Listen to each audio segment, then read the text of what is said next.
simple everyday conversations? To answer that question, I think building confidence is not a day job. Like, it's from, I think, from little to big. You start from somewhere.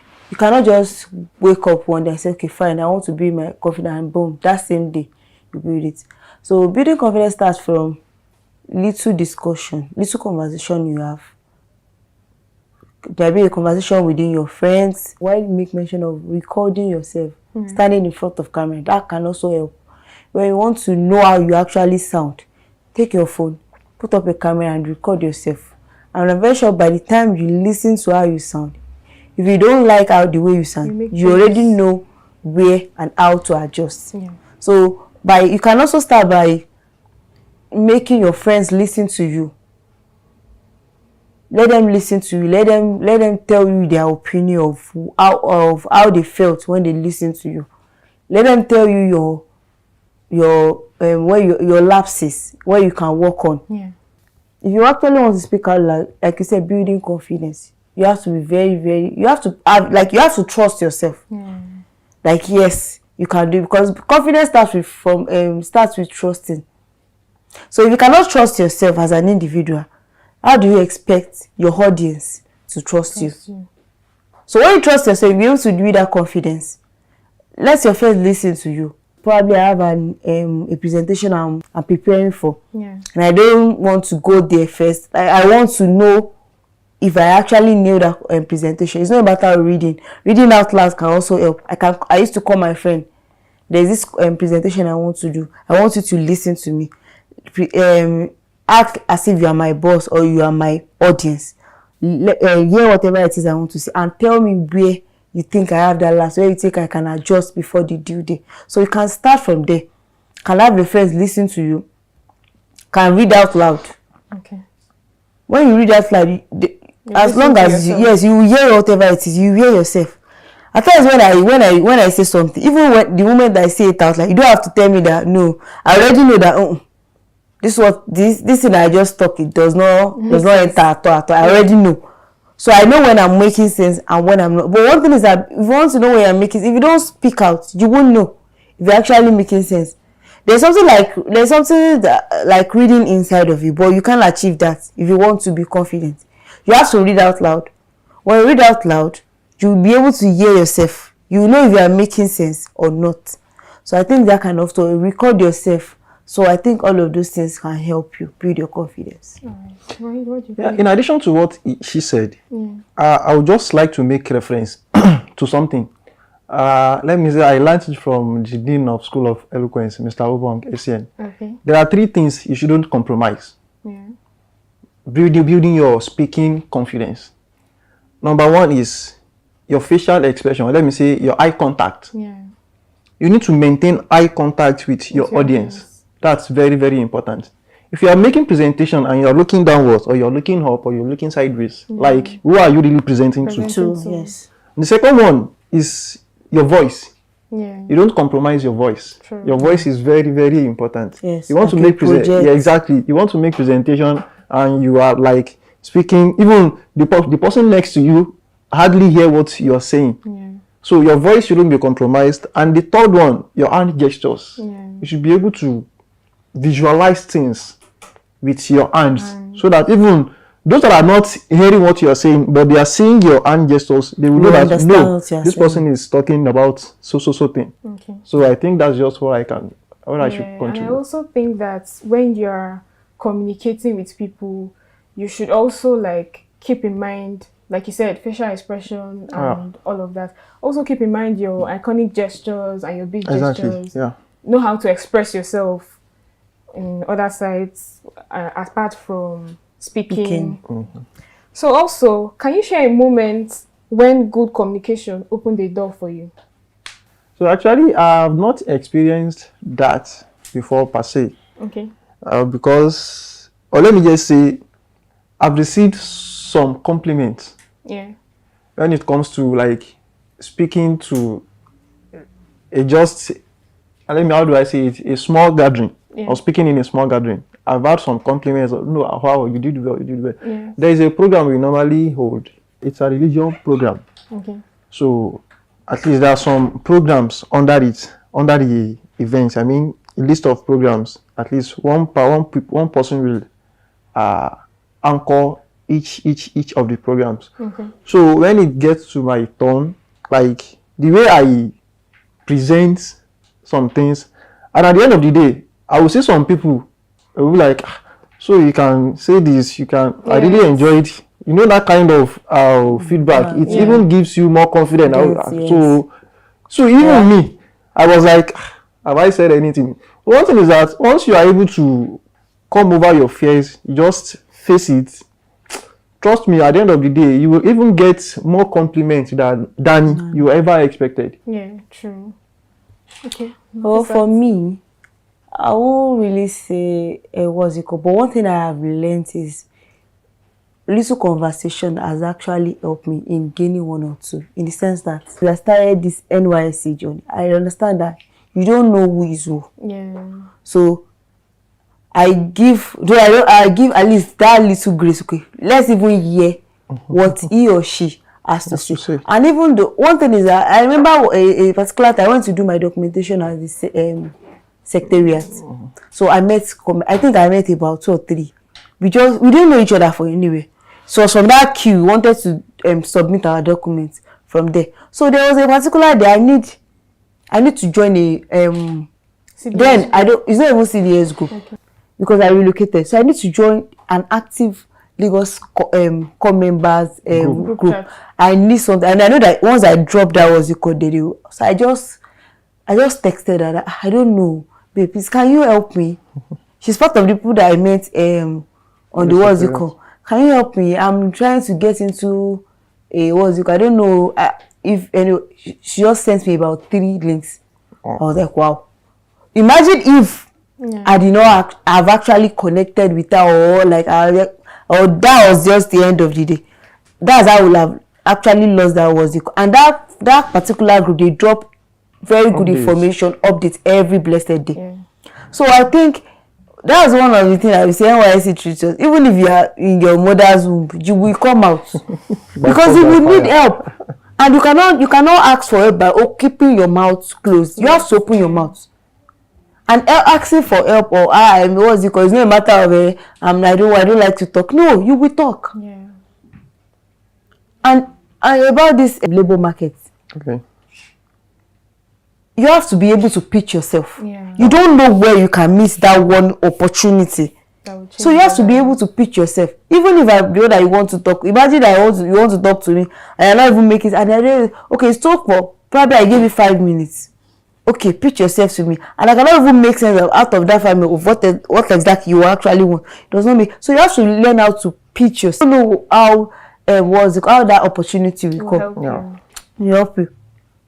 So that's it. All right. And adding to pitching yourself, I mean, I went for a seminar, and one of the speakers asked questions, and somebody stood up and answered, and she won money. So it doesn't matter, like. You just have to put yourself out there, yes.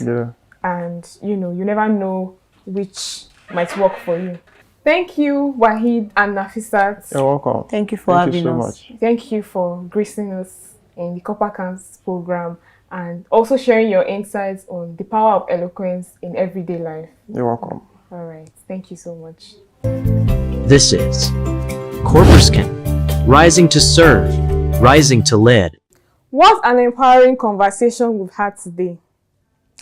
If there's one thing to take away, is this. Eloquence isn't about big grammar. It's about being clear, confident, and true to yourself. Your voice is one of your greatest assets, and how you use it can shape your future in powerful ways. A big thank you to our guests, Abdul Waheed Issa and Adeyola Nafisat Fumilayo, for sharing their insights, and thank you for watching Corporscan on the Achievement Channel, Nigeria's first and only 100% motivational TV station. Don't forget to follow us on X, Facebook, Instagram, and YouTube at Achievement Channel. I'm Priscilla Aniche, and until next time.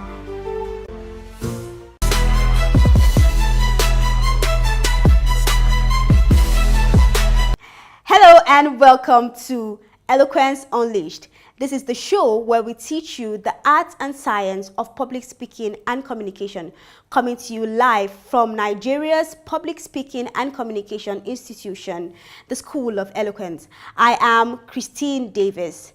Today, we're going to be looking at what public speaking can do for you as an individual, both personally and professionally. But before we do that, let's take a quick dive at some of the amazing moments at our trainings and events.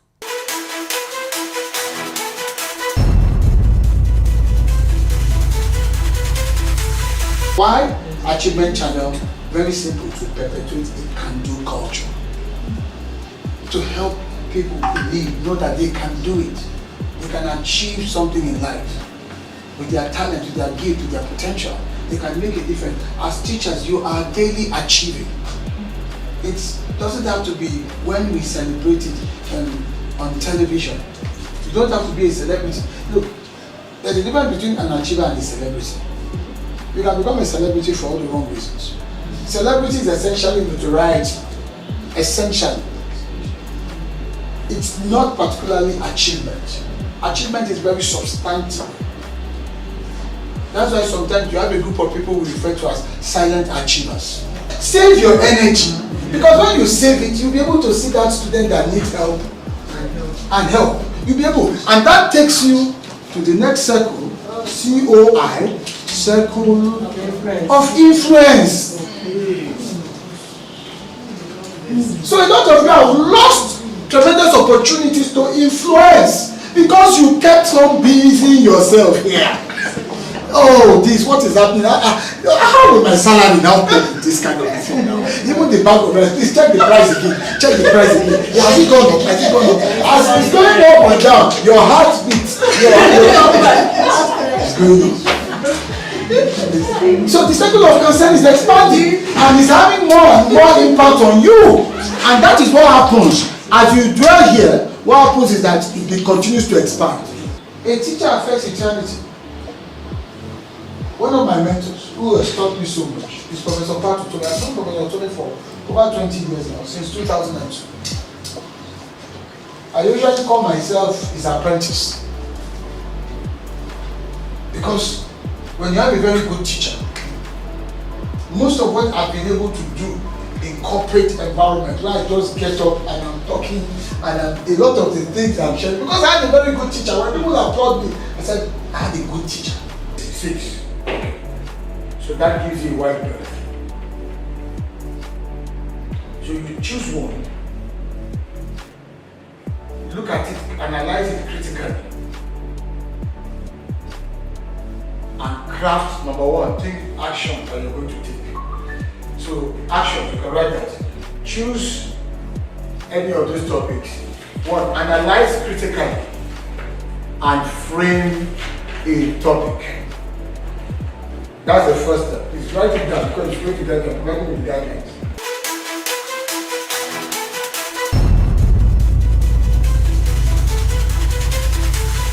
Okay, you're welcome back. This is the show Eloquence Unleashed, and I remain Christine Davis. On this segment, we're going to be talking to the Dean, School of Eloquence, which is the premier training institution of public speaking and communication in Nigeria.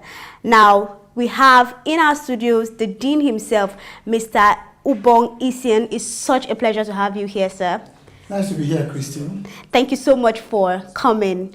We're going to be looking at what impact really does public speaking and communication as a skill, what does it do to the public, personally and professionally? You've been doing this for 18 years. That's right. So in terms of impact, sir, how much impact would you say this has given the public space in Nigeria? So I'd like to look at the impact first from the standpoint of those who learn the skill and use the skill. The impact on their lives personally, the impact on their careers, and of course the impact in terms of their influence. These are the things you want to look at. I normally refer to them as the 3 R's. The first R is what we call the reward. The second R is the result. And the third R is the respect. if you're a career person and you learn how to speak well in public, there are many rewards you can logically expect to get. It could impact very well in terms of your promotion, in terms of your earning more financially, and in terms of lots of other workplace-related benefits as you continue to make progress and advance in life and in your career. Those are the rewards. Then the results. When you speak well in public, you have a clear message, well articulated, and you deliver that message with eloquence. You will find that you can influence people to buy into your ideas, to change over to your position, to get a frame or a sense of your frame of mind and reason with you. You can win friends. Then you can also, in many ways, apart from persuading people, you can influence the direction of things. That's the result. People can begin to move in certain directions on account of your communication. That's the impact. And then, of course, the third R, which has to do with the respect. When you speak very well, people admire you.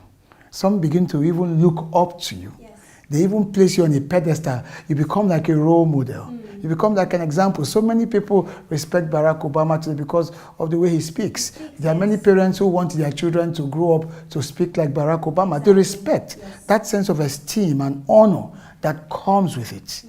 These three dimensions, reward, result, respect, are a reflection of the impact that you're talking about on both the person who is able to speak well in public, as well as the spillover effects to the audience, those who listen, what it inspires them to do, what it inspires them to think of as well, how they see the world. Most of us see the world differently today because we heard a very good speaker who was able to articulate the ideas and present the matter in a very meaningful and impactful manner. Most of us are followers of certain leaders today because of the import and the impact of their words, the ability to carry an audience, to project command, control, the ability to articulate intelligently and explain what complex ideas they carried in their minds to their audiences, making it very simple. So the power of words, being able to speak eloquently, being effective, being powerful through your oral communication is priceless and most impactful. Perhaps one of the most impactful of capabilities all through human history. So in the Nigerian context, we can interpret it in various ways. And where we don't have it, for instance, we don't have eloquent communication evident in the political ecosystem of Nigeria. So you find that that sector is boring. That sector is not engaging. Maybe one or two politicians who stand out and you see the kind of following that such speakers amass because they are able to speak to the yearnings and aspirations of a certain group and they follow them. And that's really how we can impact ourselves or impact society through our communication. But politically right now in Nigeria, you really have, it's very sparse, very limited, and you therefore find that our politics is not exciting, is not engaging, is not interesting. So political gladiators resort to name-calling, gaslighting, and all of those elements that are like sound bites that stoke the flames of anger and discontent so that they continue to get away with it, talking about the politicians. Okay, I like that you brought in politics. I would say that someone like Peter Obi enjoyed this eloquence that you speak about. He was able to relate with his audience, and it's no wonder why you see most of the young people were able to, you know, relate with him as he spoke, and that was what brought in his votes, I would say. Yes, as Peter Obi. In fairness, Peter Obi scores, when you compare to, when you look at the entire political landscape, you could say that, yes, Peter Obi was able to strike a nerve by clearly having a message. It appealed to his audience. He was able to reach out to those yearnings, but he targeted a clear message, which is very important. And this is very important because we live in a society where when you are running commentaries, people can easily, because of limited perspective, begin to reason those perspectives from the standpoint of ethnicity, religion, and all that. But we're not talking the politics of Labour Party, or not the politics of Peter Obi as a person. We're talking functionally about the ability to speak in public and get the message across. Now, there are those who listened to Peter Obi and felt his voice was too thin. And he does have that unique imprimatur on his voice with some level of thinness to his voice. But that did not stop him. He, first and foremost, he had a clear sense of structure with regards to his message, and he could stand and speak for extended periods of time intelligently and then connected especially with the young audience. He spoke their language, delivered his message in their language, and was able to galvanize, and that's the influence we're talking about, and then earned their respect, which is so important, and that has continued. So you have a lot of people that are followers of the man because they heard him speak, and his message resonated with them. So he is a good example in very recent times and practical times, or a practical example of eloquence or in eloquence. You do have other Nigerians that are very reflective of the value of eloquence. You do have in the much older generation the likes of Dr. Christopher Kolade.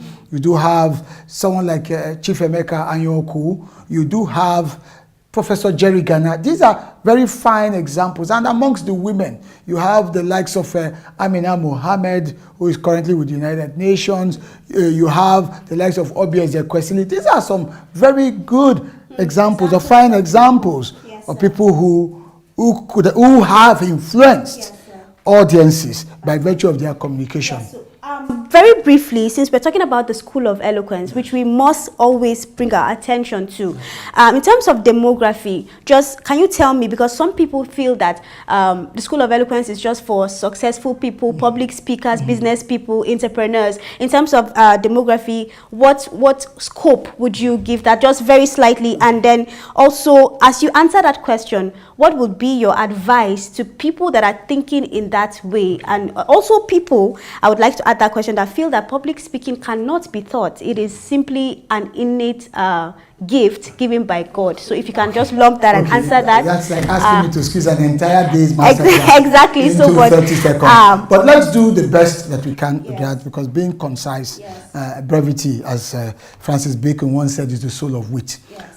So with regards to the first question, the argument or the perception that a School of Eloquence, Nigeria's premier public speaking school, a place where you get to learn public speaking, is for successful people. Well, that is a faulty assumption. It is also for those who want to be successful. So if you want to be successful, you are equally welcome, because that is one skill that can help you become even more successful in terms of whatever career you're currently pursuing, or if you're an entrepreneur, an independent person, whatever field of human endeavor you find yourself in, you will always need to speak in public.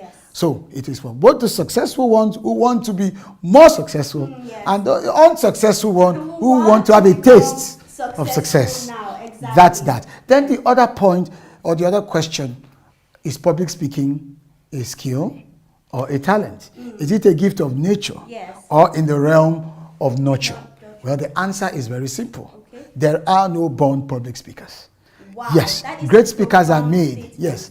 There are no born public speakers. There are no born ones. Great speakers are made and not born.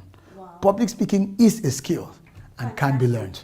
That's why you have the School of Eloquence. I love this discussion. You've heard it for yourself from the Dean of the School of Eloquence himself, Ubong Essen, popularly known as Mr. Motivator. And he's been here telling us that indeed public speakers are not born.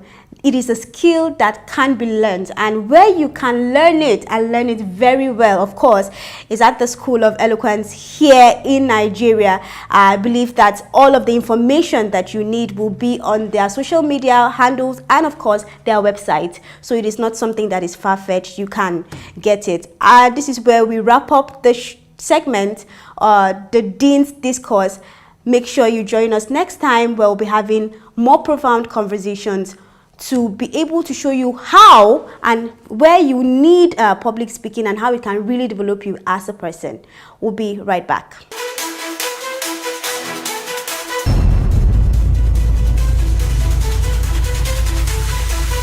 that's it for the show today. Hope you had an amazing time. Do join us next time at Eloquence Unleashed, where we give you tips and insights on public speaking and communication from the School of Eloquence, which is the premier training institution for public speaking and communication in Nigeria. I remain Christine Davis. See you next time.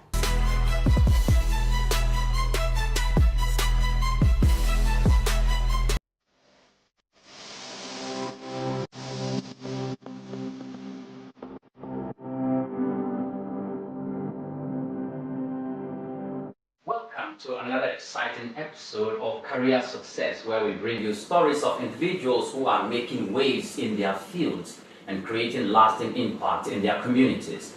This is the Achievement Channel, and we are reaching you from our studios, School of Eloquence here in Lagos. I am Oyin Priye Krumale. Today we have a special guest who has not only transformed the digital landscape in Africa, but has also become a global leader in tech advocacy, digital inclusion, and internet governance. Joining us today is none other than Gbenga Shesan, the Executive Director of Paradigm Initiative, an organization that connects underserved young Africans with digital opportunities and champions the protection of online rights with a footprint across more than 27 African countries.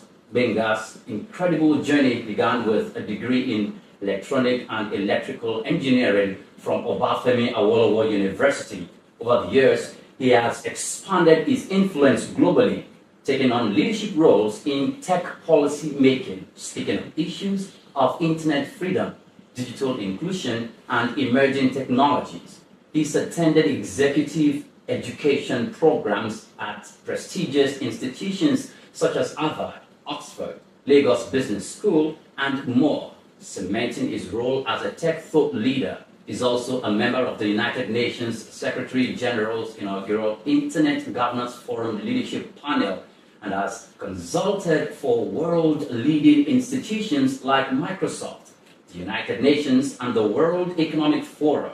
His commitment to empowering young Africans through technology is truly unparalleled.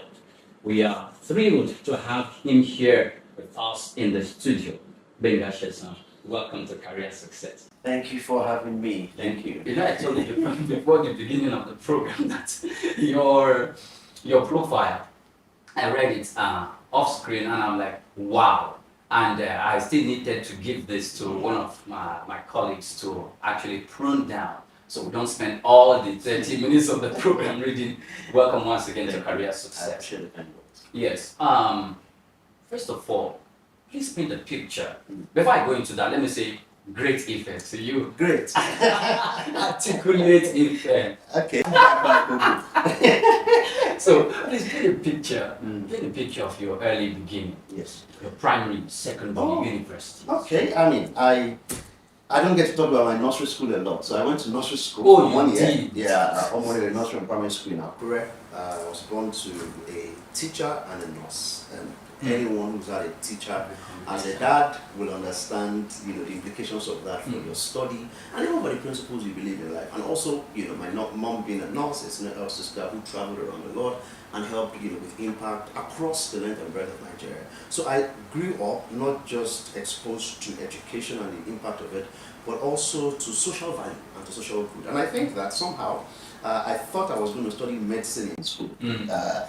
I thought I was getting that side of my mom, but what I was really getting was more of the social impact for myself and my dad. I mean, my dad, I would go on the streets in Accra and I'll meet someone random who's either been disciplined or has been, tutored by my dad before. Okay. Or, I'll be in my mom's office and I'll be listening to stories, people thanking her for helping to save the lives of their children. And I'm like, wow, and all that. So I went to nursery school and I went to, St. Peter's Demonstration Primary School in Accra. For 6 years before going to Federal Government College in Doani. And I think it was in Doani that I mean, obviously, in secondary school, you start thinking, oh, I'm doing sciences, I'm doing this. I thought I was going to do, because everybody called me doctor in my class. My mom is a nurse, and all our friends were like, oh, doctor, when you're a doctor. But I realized that I loved blowing things up in the house. I'll connect the anger to a cable and plug it in, and it will spark. And I knew, so somehow. And you are excited. Oh, it was very exciting. It was great to see things spark. It's boring when you plug in something in the video, it plays and you watch and you sleep off. But when something sparks, that's it. And so I sort of started talking to people, and I realized that this was engineering. I didn't know what area of engineering. Then I met a senior in secondary school, Kwayemi Olugasa, who was, in fact, was in my primary school. He was a senior before me. I became junior after him, and then we were together in secondary school. He was a senior a year ahead of me, and he talked about elect, and I was like, okay, fine. I mean, this looks, what do they need? Physics, chemistry, maths, English. Okay, that's fine.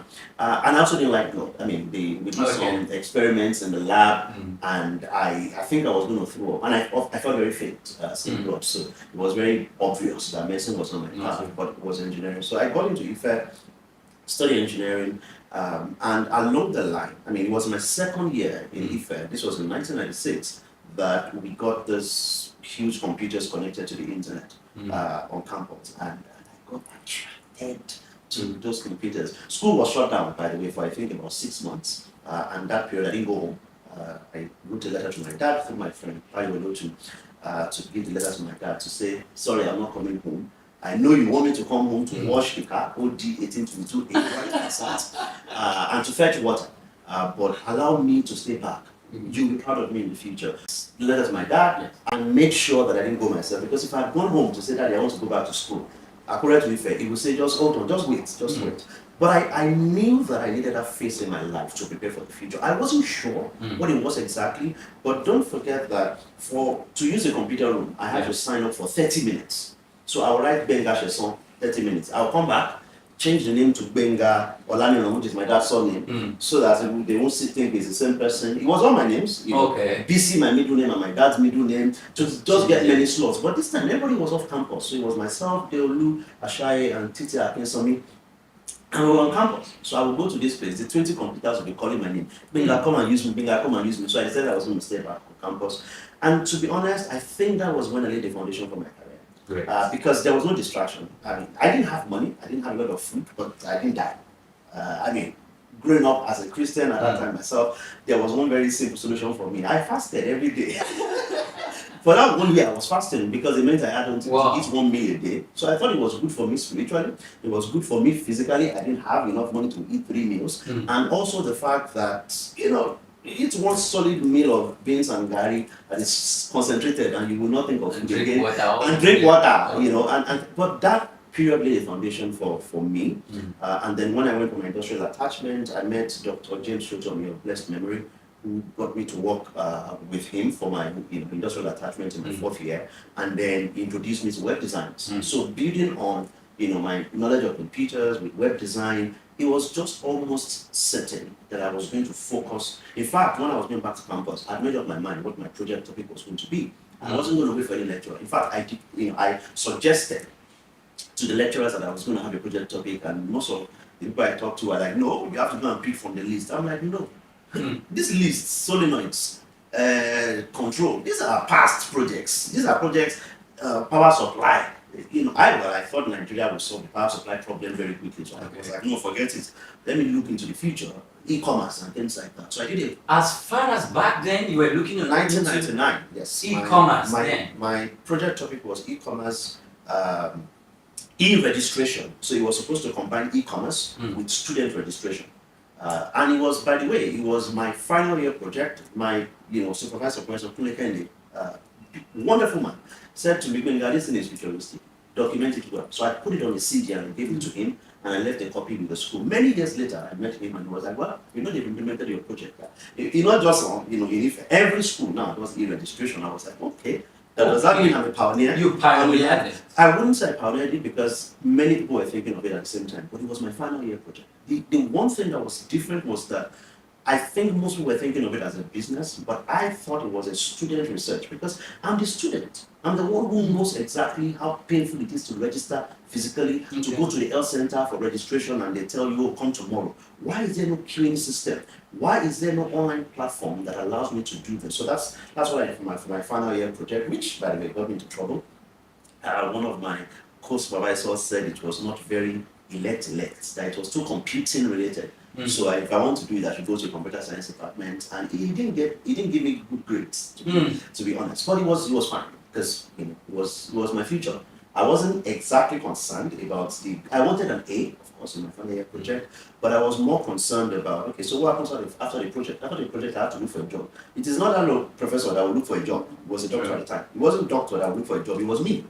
And thankfully, Professor Kunle Kende was 100% behind it. In fact, when my colleagues were presenting to him for the first time, those who were also being supervised by him, I was presenting at the Information Technology Association of Nigeria Expo, 1999. As an elect As a final year student in 2000, I went to Abuja. I was invited by Chris Uwaje, who was president of ITAN at the time, to come and present what, to be honest, I hadn't finished writing the project. It was my first presentation, but I remember the title was E-commerce, Nigeria, and the Next Generation. That was quite topical, given then the time it came that you were actually, so I actually wanted to leave with a pioneer, but you said a lot of thinking around it. And for the fact that it is not coming from a student from computer science, it's coming from an elect. Yes. What do you think the young people in this generation can learn from that story? I think it's very straightforward. What you do in school determines your future. You can cram, pass and forget and graduate and say there are no jobs, or you can choose to do something meaningful and build on it. By the way, when I went to make that presentation in Abuja Expo, I think it was, I don't remember if it was December or so, my project partner, Bumisha Wande, went with me to go and make the presentation because it was a big deal. Like, oh wow, you guys are final year students and you're presenting your project to the entire nation. And it was at that meeting that a man by the name Larry Olosonya listened to me and was like, okay, who is this? He was working at Microsoft at the time. He then mentioned me to Semisani at Junior Achievement. Oh, by the way, I heard this guy speaking your e-commerce Nigeria Next Generation. It sounds like a very smart student. And Semi at that time was the founder of Junior Achievement Nigeria. She brought Junior Achievement to Nigeria. And they were looking for a young person to represent Nigeria at an IT competition. Perfect. And that is it for students. You need, as young people, you need to realize that luck is real. But luck is only when preparation leads to opportunities. Everybody will complain around you.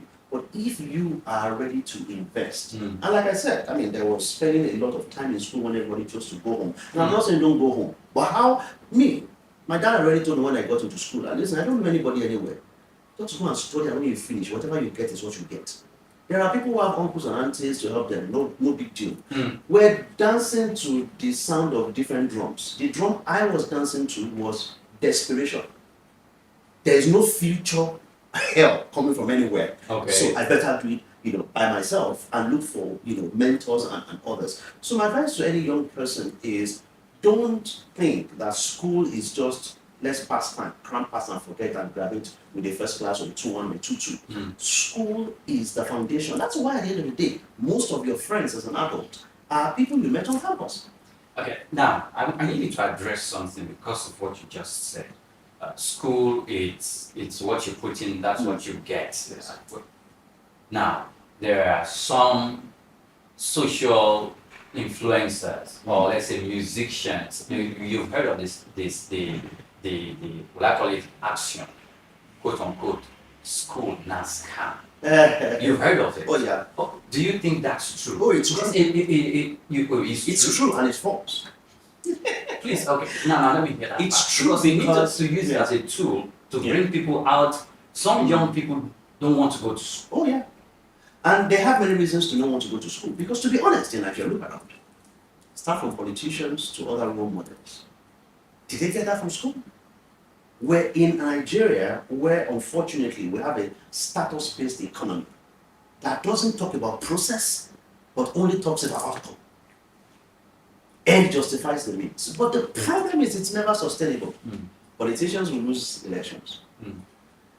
People who get opportunities through things that don't build on processes, they'll lose favor. Perfect example, musicians, footballers and all that, who decided, you know what, school is not for me. When they get to the peak of their career, what did they do? Look at someone like Shegun Odegbami, for example. They call him the mathematician for a reason. Because even though his football days were over, he could come back to do things based on what is studied in school and intelligence that came with that. So school is a scam in a way because it is possible for you to go through school and not get anything. But school not a scam. And I'm an example of that. And there are tons of people around the world who are examples of that.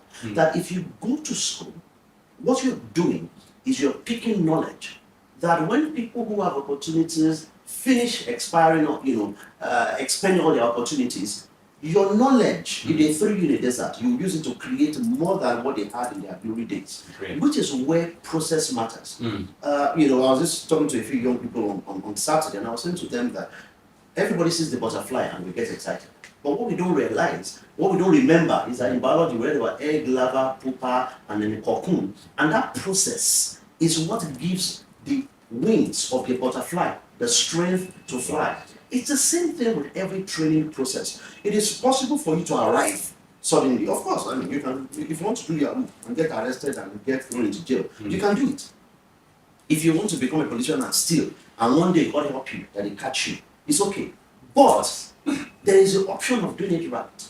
There is the option of saying 1, 2, 3, 4, 5, 6, 7 before you get to 8. And with that option, nobody can send you to jail for your knowledge. It's not corruption. Nobody can suddenly say, oh, I don't like your face again. You're no longer in this appointed position. In fact, if they fire you, you go back, you dig into that knowledge. It is what you have eaten. It is what you have studied. It is what you have built as a process that helps you to fly. Someone asked me one day, he said, oh, you be part of initiative into a big organization. In fact, that is where I'm coming. That's where I'm coming. So I don't want you to... So it's time for a break. We'll go on a break. And when we return, we're going to be asking Gbenga Shesan how Paradigm Initiative came about. And this thing about electronic governance, I did a course like that in school, but we are going to wait for Gbenga to unleash all of that after this break. To stay with us.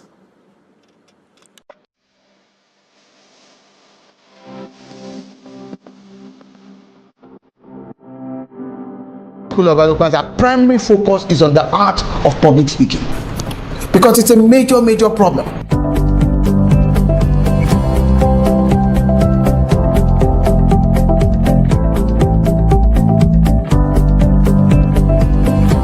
And public speaking, we must understand, is the raw art of speaker to audience oral communication. I got a lot more than I actually expected. I have overcome the few years I used to have. The more you speak, the better you are at speaking. School of Eloquence is the place you can be, and there's a turnaround.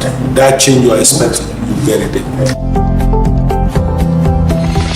Welcome back, and many thanks for joining us on the program Career Success. Of course, I'm still in the studio with Gbenga Shesan, and he's been letting out nuggets on how to strengthen your youth while in school, or maybe like an entrepreneur or someone who have great aspirations. Welcome once again to the program. Thank you so much. So, Paradigm Initiative. Yes. When I was searching for you, it's just easy to get you online. I just went there and contacted Gbenga Shesan. I just came on Gbenga Shesan, Paradigm Initiative Nigeria, PIN. So I started reading. I'm like, I spent time, I read it through. I read it the next day. I came to the office and I just kept reading it rather because I knew I was going to have this conversation with you. How did it come about? So it started way back. While I was on campus, two things happened at the same time. So I learned about computers and the internet, and there was also the aspect of Black consciousness, like as an African finding my way in the world. So I started a mailing list called Black Pioneers, and that was supposed to be for me my foray into the future. So it was mostly just for me to send information to people about Black people in the world and how they are pioneers and things like that. That eventually morphed into eNigeria. I call it eNigeria. eNigeria, because I thought then, okay, you know what, let's make Nigeria electronic and let's make it digital. But then the Nigerian government started a project called eNigeria. So I then changed the name to the nearest thing that came to my mind at the time, which was about, let's shift the paradigm. And I'm like, okay, paradigm is a good word, and what are we going to do? We're going to be doing some initiatives. Okay, so for Paradigm Initiative, it's called. But this was way back in 2001. So we were not registered. We were not even an organization. It was just a volunteer group of, I had a few friends of mine who would go to. We knew how to use computers. You right? convinced them to join you. I didn't even have to convince them. They were like-minded people. You know how your friends are like-minded people. I mean, what do I need to tell Titi Akinsomi or Deolu Ashayi or Tokoshi Remi to convince them? They were already, in the spirit, so to speak. We'll spend a weekend to go to a village somewhere in Oyo State, and we'll go and train people on how to use computers. We had a project called Afar, which is bridge in For Yoruba. free? Yes, for free. Because it was too exciting for us that we had this knowledge and we had to share it. You know, when you've eaten and you have so much energy, you will run when there's sugar. So that was it for us. We honestly think of the commercial side of things too much. We did. I mean, we made money.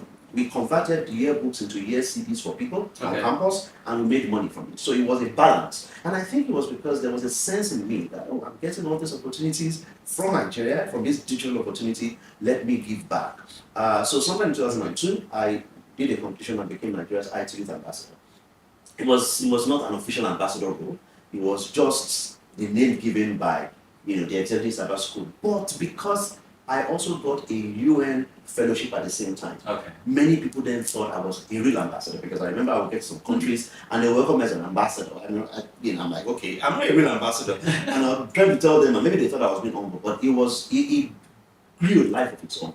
Because myself and my friends we now had support, official support from the company, the Executive Service School, led by Engineer Tito Omoetu. He gave us a bus and would give me money to take transportation to universities across Nigeria. And I did this for 2 years, going across Nigeria, training young people on how to use computers. Zara Baba in Kano, Enugu. I think we must have done at least 12 states, because I wrote about 12 states in my handover report. I handed over to someone called... 12 states, how many universities? It must have been at least 25 universities, because I know in some states, in Lagos, for example, we did at least 3 or 4 we have universities. computer science departments in those universities. We've always had computer science departments since the 70s. The question is, have we had impact from the graduates of those? And we have. And one of them, Edward Obola, who I handed over to as IT Youth Ambassador, is the one who co-founded Cowrywise, one of those fintech companies now. And the interesting thing was that by 2002, like I said, someone met me at a presentation, released me to Junior Achievement. Semi wrote to me and was like, okay, come and visit. I came to visit, and I didn't know they were interviewing me for a job. So it was when I finished my exams that I got an email saying, following a series of interviews we had with you. And I'm like, okay, which interviews? But then it was an interview, and I really wanted to spend 1 year with them to do my youth service with them. But 1 year became 6 years, and after 6 years, I decided it was time to expand this vision beyond just the location in Kutemeta where we're in Lagos for the Lagos Digital. Is that how you entered Microsoft and the United Nations? So Microsoft was the partner on the Lagos Digital Village project. So that was my first encounter with Microsoft. But then I got to do a few things with them, training with them much later. And for the United Nations, it was mostly in 2001 when I was invited for a meeting. I'd written some things about the future of the internet in Africa, and I was invited for a meeting, and then I went to that meeting. And I think this is a major lesson for everyone. In that meeting, I was a participant.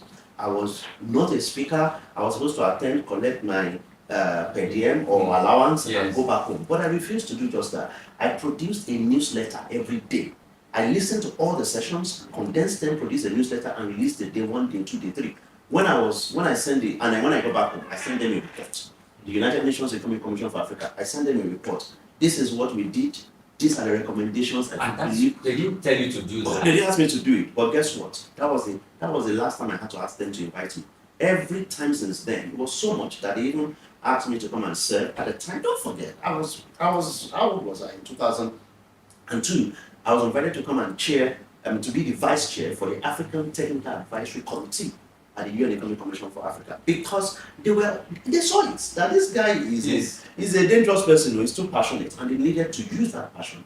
That led to the World Summit on Information Society and led to many other UN things. But that was why in 2007 I was like, you know what, I need to turn this thing into an institution. I can't just do volunteer things here and there, while also, and to be fair, I was beginning to feel like I was cheating on Junior Achievement, because I was invited for Paradigm Initiative, Nigeria at the time, nice Paradigm Initiative, and I was working full-time at Junior Achievement, and my bosses were wonderful, by the way, all women.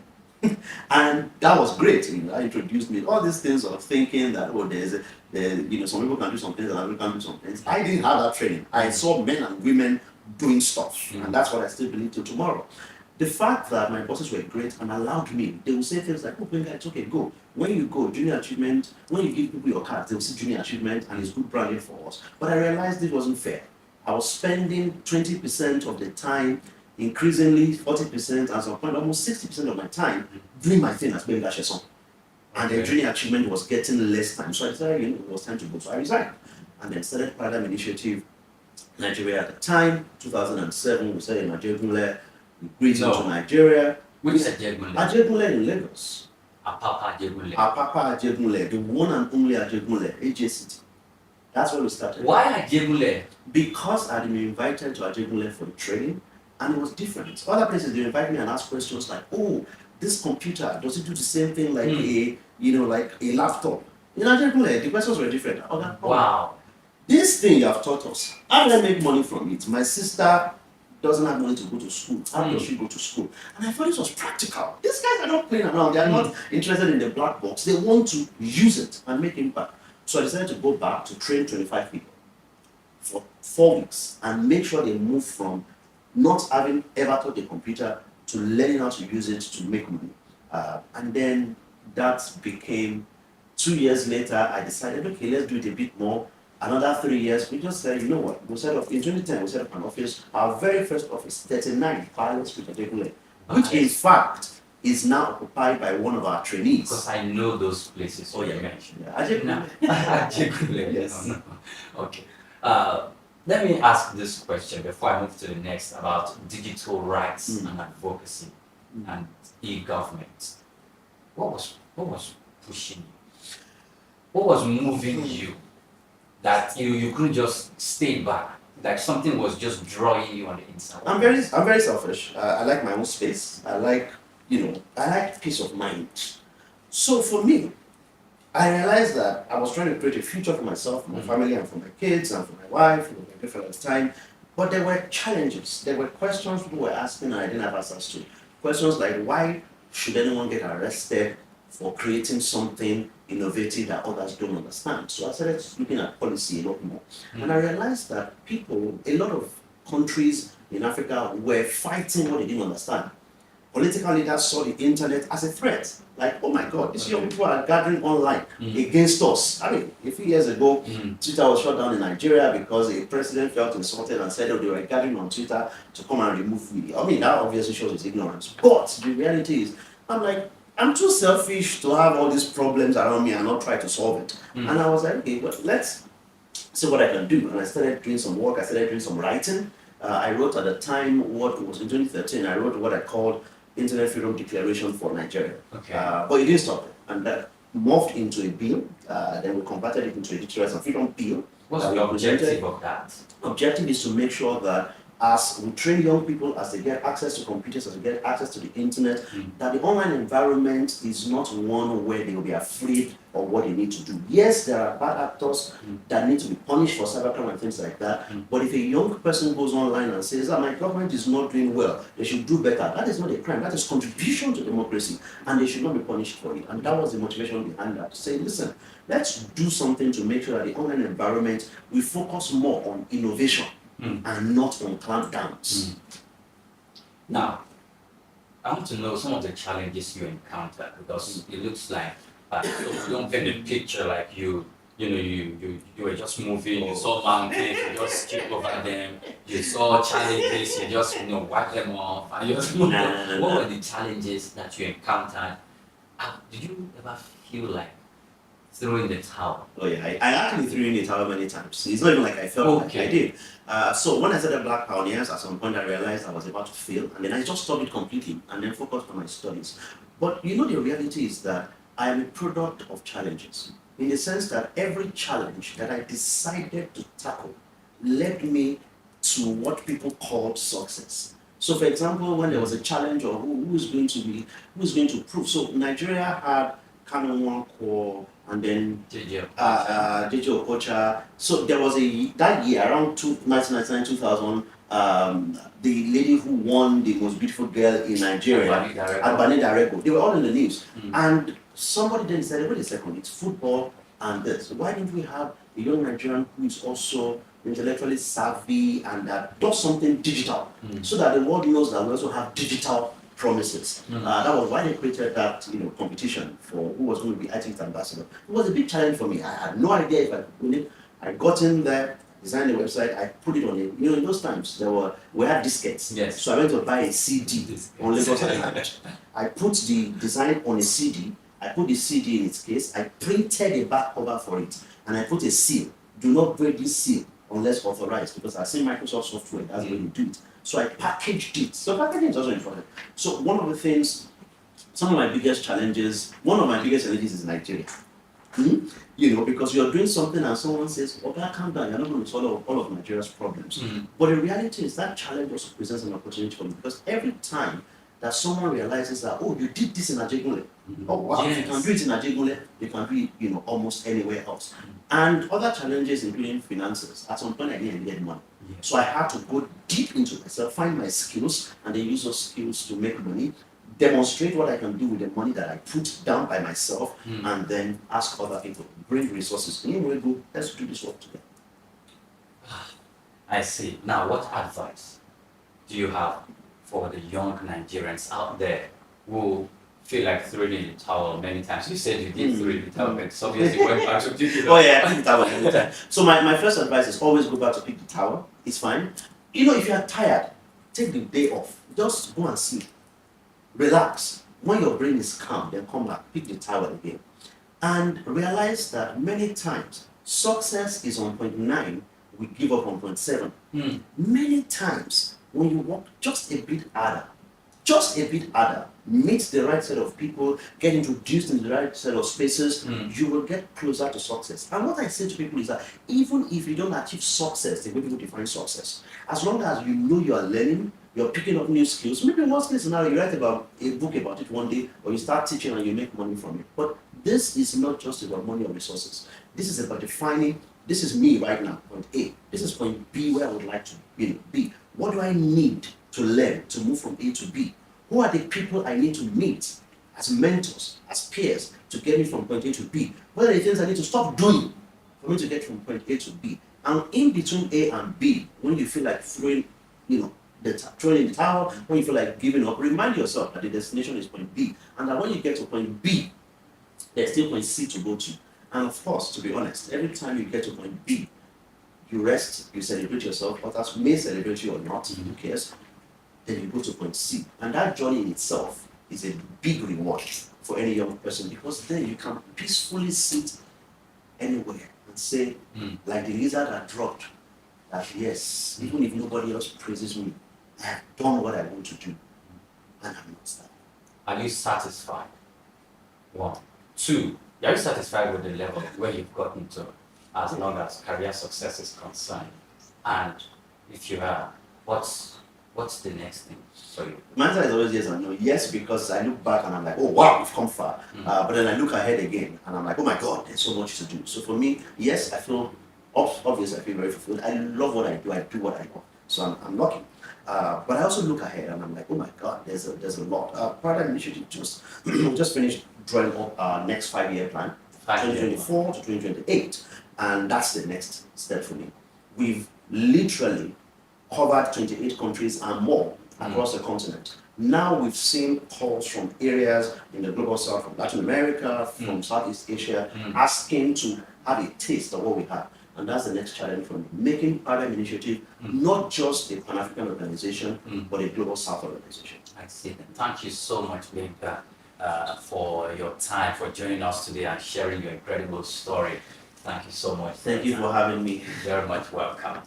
And that's an inspiring conversation with Gbenga Sheson. So we're all in good hands. Leaders at the end of affairs, and that's all for today's episode for Career Success on Achievement Channel. However, I'm going to want to get Mr. Gbenga Sheson's commitment to this. I want to say we didn't get much As much as I feel if we let you go and not invite you back, we'll be losing a lot more. So please, you don't want to give that because of your time. I'll give the commitment to say let's find a time as long as it's mutually convenient. Yes, that will be a part 2 of our conversation, and we are going to name it part 2 conversation, career success with Benga Sheson. Until I see you again in another episode, it's career success. Have a great day.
Pursuit of progress. We sift through the headlines to bring you the breakthroughs, the milestones, and the uplifting narratives that prove that possibilities are abound and true achievement is within reach for everyone.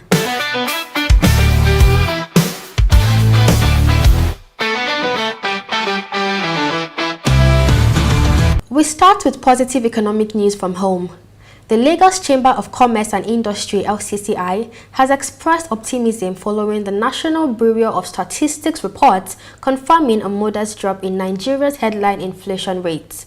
In May 2025, inflation eased to 22.97%, down from 23.71% in April. LCCI has hailed this as a positive, albeit modest new shift after several months of persistent increases, attributing it to its consistent monetary tightening by the Central Bank of Nigeria. This indicates that policy efforts are beginning to yield tangible results.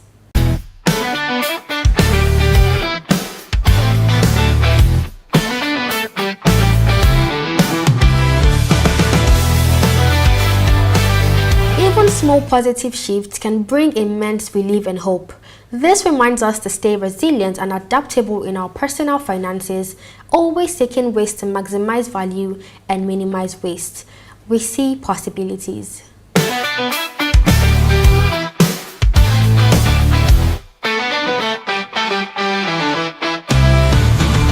Adding to our economic good news, major global financial institutions are giving a thumbs up to Nigeria's economic trajectory. The World Bank recently issued a positive verdict projecting 3 years unbroken growth for Nigeria, with rates of 3.6% in 2025, 3.7% in 2026, and 3.8% in 2027. Furthermore, Fitch Ratings has upgraded Nigeria's long-term foreign currency issuer default rating from negative to stable.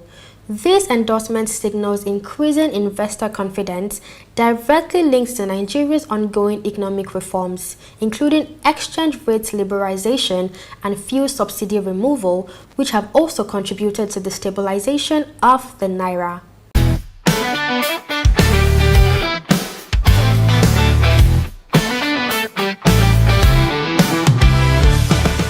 Global recognition of our economic resilience highlights the power of consistent, strategic efforts. Keep pushing for your own growth, no matter the headwinds. Your consistency builds your future. We see possibilities.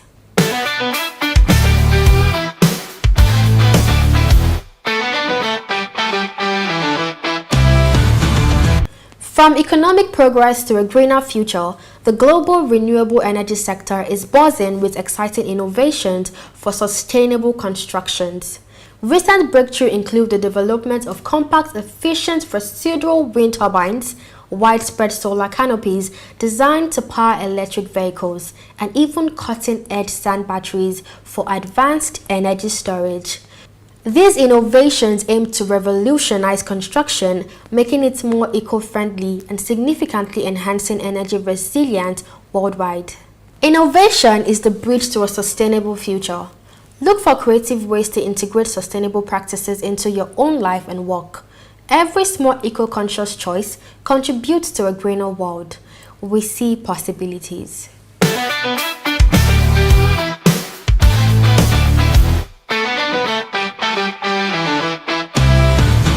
Further proving technology's power for good, a brilliant waste monitoring innovation has recently clinched the prestigious EUTech SDG Award. This groundbreaking project, developed by Adastra, utilizes lot chips and smart platforms to meticulously track plastic bottle recycling efficiency starting in the Czech Republic.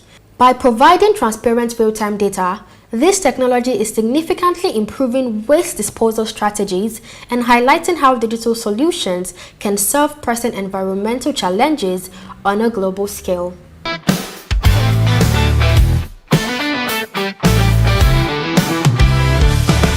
Every problem is an opportunity for innovation. Your creativity can transform challenges into solutions, creating a positive impact that cleans up our world, one smart idea at a time. We see possibilities.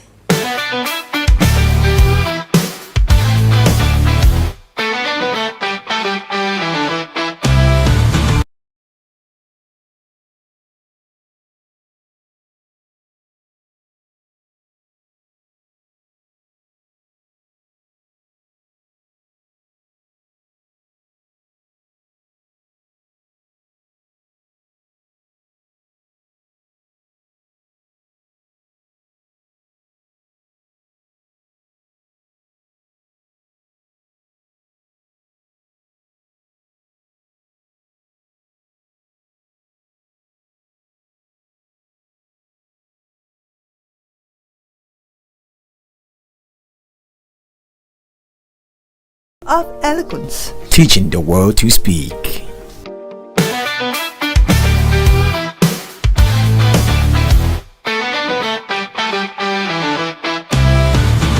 Tune in again for more achievement news, your daily source of positivity. Visit us at www.achievementchannel.com and join the movement hashtag We See Possibilities. That's all the achievement news for today. Remember, every day brings new opportunities for growth, progress, and impact. Keep achieving, keep inspiring, and most importantly, keep believing in the power of possibilities.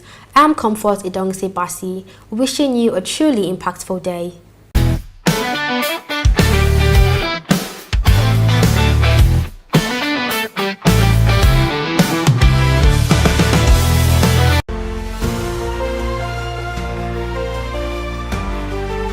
Welcome to another empowering episode of Inspire Her, where we have healthy and meaningful conversations about women supporting women. We spotlight women who are breaking boundaries, defying expectations, and making their voices heard. I'm Tracy Dominic, and today we will be having courageous conversations, women who are challenging the status quo. And I cannot think of two more fitting guests to share their stories with us today. Joining us are two women who have consistently stepped out of their comfort zones to challenge societal norms and also create lasting impact. First, we have Pamela Egbo, a remarkable entrepreneur and founder of Anna and Hugh Limited. Pamela is also the former executive director of the O.B. Jackson Foundation, where she led various initiatives that broke new ground in philanthropy. And secondly, with us also is Atunuke Ojenima, a leadership development expert, human resource professional, and business consultant. Atunuke has dedicated her entire career to nurturing and grooming the next generation of African leaders, and her work speaks volume about breaking through barriers. Today, we'll be having that powerful discussion with these two courageous women.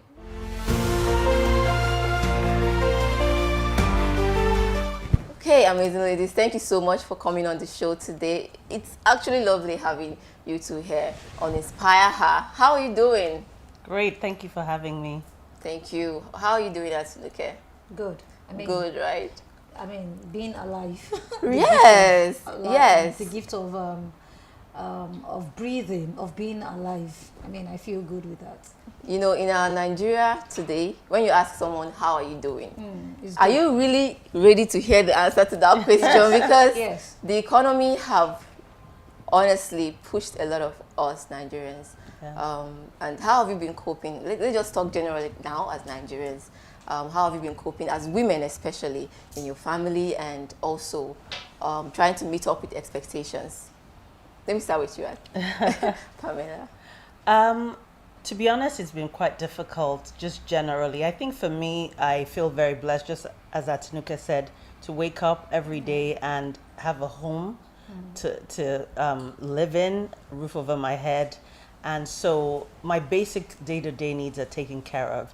But I'm very cognizant of the fact that they're not people as lucky as I am. And seeing, I think it's a time in Nigeria where we have to be very sensitive to people who don't have what we have or are not in those positions, and see how we can help. Because take the petrol prices, for instance, just filling your car. My car has gone from 12,000 a week to almost 70,000 every week to fill it. I mean, it's not even sustainable at this point. So, but I find reasons to be grateful every day. And I'm very intentional right now about seeing ways I can help people who are not as fortunate, even if it's giving my driver food in the mornings to release that pressure, or just being very cognizant about helping people at this point.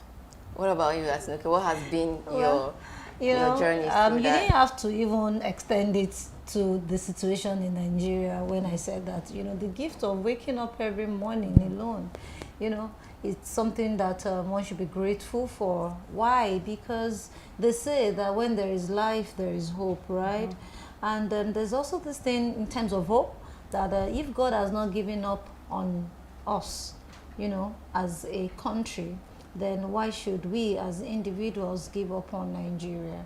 So that our waking up every morning, for me, I see it as a promise to say that, we have a role to play individually. And from there, I would take it up from what Pamela said about helping people. So now when I meet people and everyone, I just tell them, I say, see, the situation of this country, the situation that we found ourselves now, it's if we do not have the political power, right, or we're not leaders in government, right? There's so many expectations that we have as citizens from our government, that government should do this and that. So if we do not have such power or position to effect changes in our lives, the best changes or help that we could do for one another is to live in consideration, and give support at the capacity that we can, and do what we should part time. So we have these people around us. Don't even go outside your compound. Maybe your gate man, your driver, your laundryman. They have families. So that's your own Nigerian. And how are you helping those people? How are you? Governing your own home. So I think that is very essential with the situation of the country. And talking about the situation of the country, I think that we are on our own developmental journey. It's a journey, so there will be some times that it's going to be high, and there will be some times that it's going to be low, and there will be times that it's going to be even, and whatsoever past glory that Nigeria had, I think that what we are doing now, we're going on a journey of progress. All right, so all the encouragement that we need as women, as families, as a people, I'm of the opinion that we should be there to support ourselves, providing, encouraging, and inspiring everyone. Yeah, I think you're absolutely correct. What you said about phases, even as a country, we go through these phases. And this phase we actually you wanted to say as individuals. Yes. As individuals in our own personal lives, right? Fantastic. Yes, because now when you go talk of the life of a nation. Because when you go to the market now and you just come back and you're like, what did you even buy to Right. exhaust all the money, right? And you're thinking to yourself, it's like it went from bad to worse, worse to worse all the time. But just like you said, hope is what we all need. I think it's very important. I found that helping people actually give them hope. It gives them hope to keep going and actually look forward to what lies ahead. Okay, so let's go in depth into the conversation now. Atinuke, can you take us through your journey as a human resource professional and a leadership expert? You've been in the field for decades, more than 1-2 decades now. So what has inspired you through this journey? And what has helped you challenge the status quo? Okay, so I think I can tell my story as a girl child, right, as a female, as a woman, and then talking about inspiration to answer that question. I think I can take that story away in my entire life's journey, and that's the story of my father. I have a father, because he's still alive, I have a father who would tell me that, okay, I want you to grow up to be a notable woman. I don't want you to be a kind of woman that a man would beat his chest to say, if not for me. He says these things in Yoruba. To say, if not for me, that, like I made you and all of that. And very early in life, my dad introduced, I heard from him, the concept of self-esteem. So kind of, I was a confident young girl, and it made me to find self early in life, and when you find self, that's the truth. When you find self, you get to have some clarity and direction as to where you want to be, what you want to do, and everything stems from knowing who you are. That's when you find self. So it wasn't so difficult for me to find myself, because I had the parental support. And talking about Inspire, I think we should talk a little, because culturally, women are meant to be, the ones putting the family together, right? So, but I think that such things should start from such inspiration should start from the family, How are we able to support our children to ensure that they are confident in who they are, so that they can navigate their life more purposefully and more decisively, right? So that's up to me, purposefully and decisively. So, my journey, oh gosh, let's not go there for today, but I would just say that finding self helped me a lot in my journey. I didn't have clarity as to what it was, but I had an idea of who I wanted to be. And maybe in the course of the conversation, I'll be bringing it in here and there. Yes, self-awareness, parental guide, very important. Do you relate to that, Pamela? What has been your own inspiration through your journey as a philanthropy and also your journey as a business leadership expert? I think for me, I think I'm still on that journey. I don't think that I've arrived. I think that I'm a big believer that we have seasons in life. And in my own journey, I'm in a different season now, but I think along the way, what's helped me is to always have an open mind to learn and understand that in your journey, as in whatever you're trying to do, a business person or just working a regular 9-to-5, you will have ebbs and flows. So you will have lows, you will have highs. It won't be very easy. Sometimes it might be easier. And I think what has shaped me particularly, I lived abroad for many years, lived in England for over 35 years, and I just got back 3 years ago.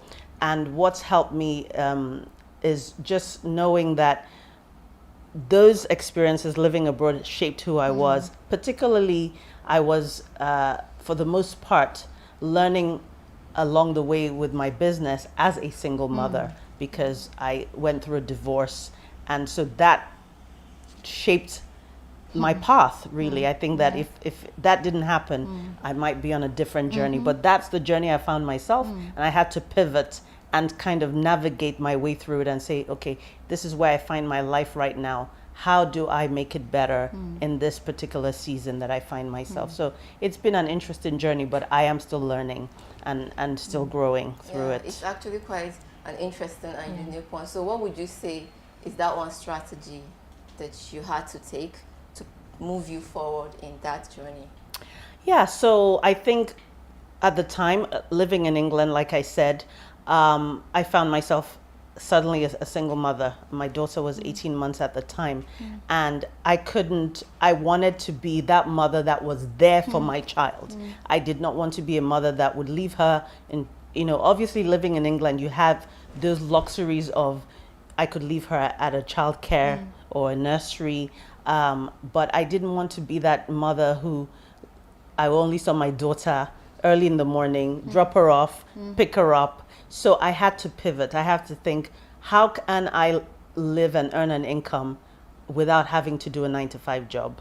And so that started my journey of entrepreneurship, where I was able to start a skincare company called Hannah and Hugh. In fact, I started another company before that called Mums with Tots. So I had to think outside the box, and that propelled me in my journey to look at ways I could make an income and still be there for my daughter. Amazing, that's quite amazing. And I would say, if we want to explore that, I think I have amazing women who are also single mom, and they are doing amazingly well, especially in their career, in their business. It's like when you are that, it's just like a superpower. So it's like a superpower to me, that something actually just pushes you to want to do more, want to achieve more in your career and in your businesses, which you already established, right? Yeah, okay, so we'll go on a short break now, and when we come back, we'll continue this inspiring conversation.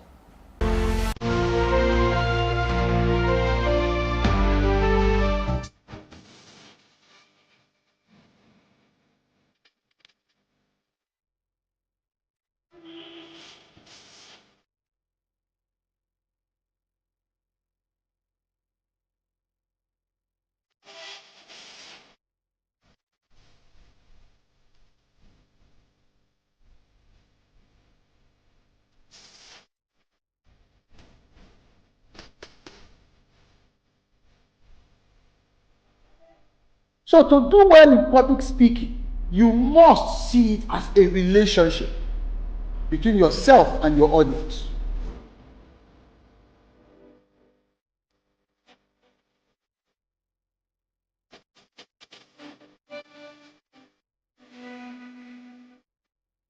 Speak with power. Speak with power. Speak with power. Speak with power.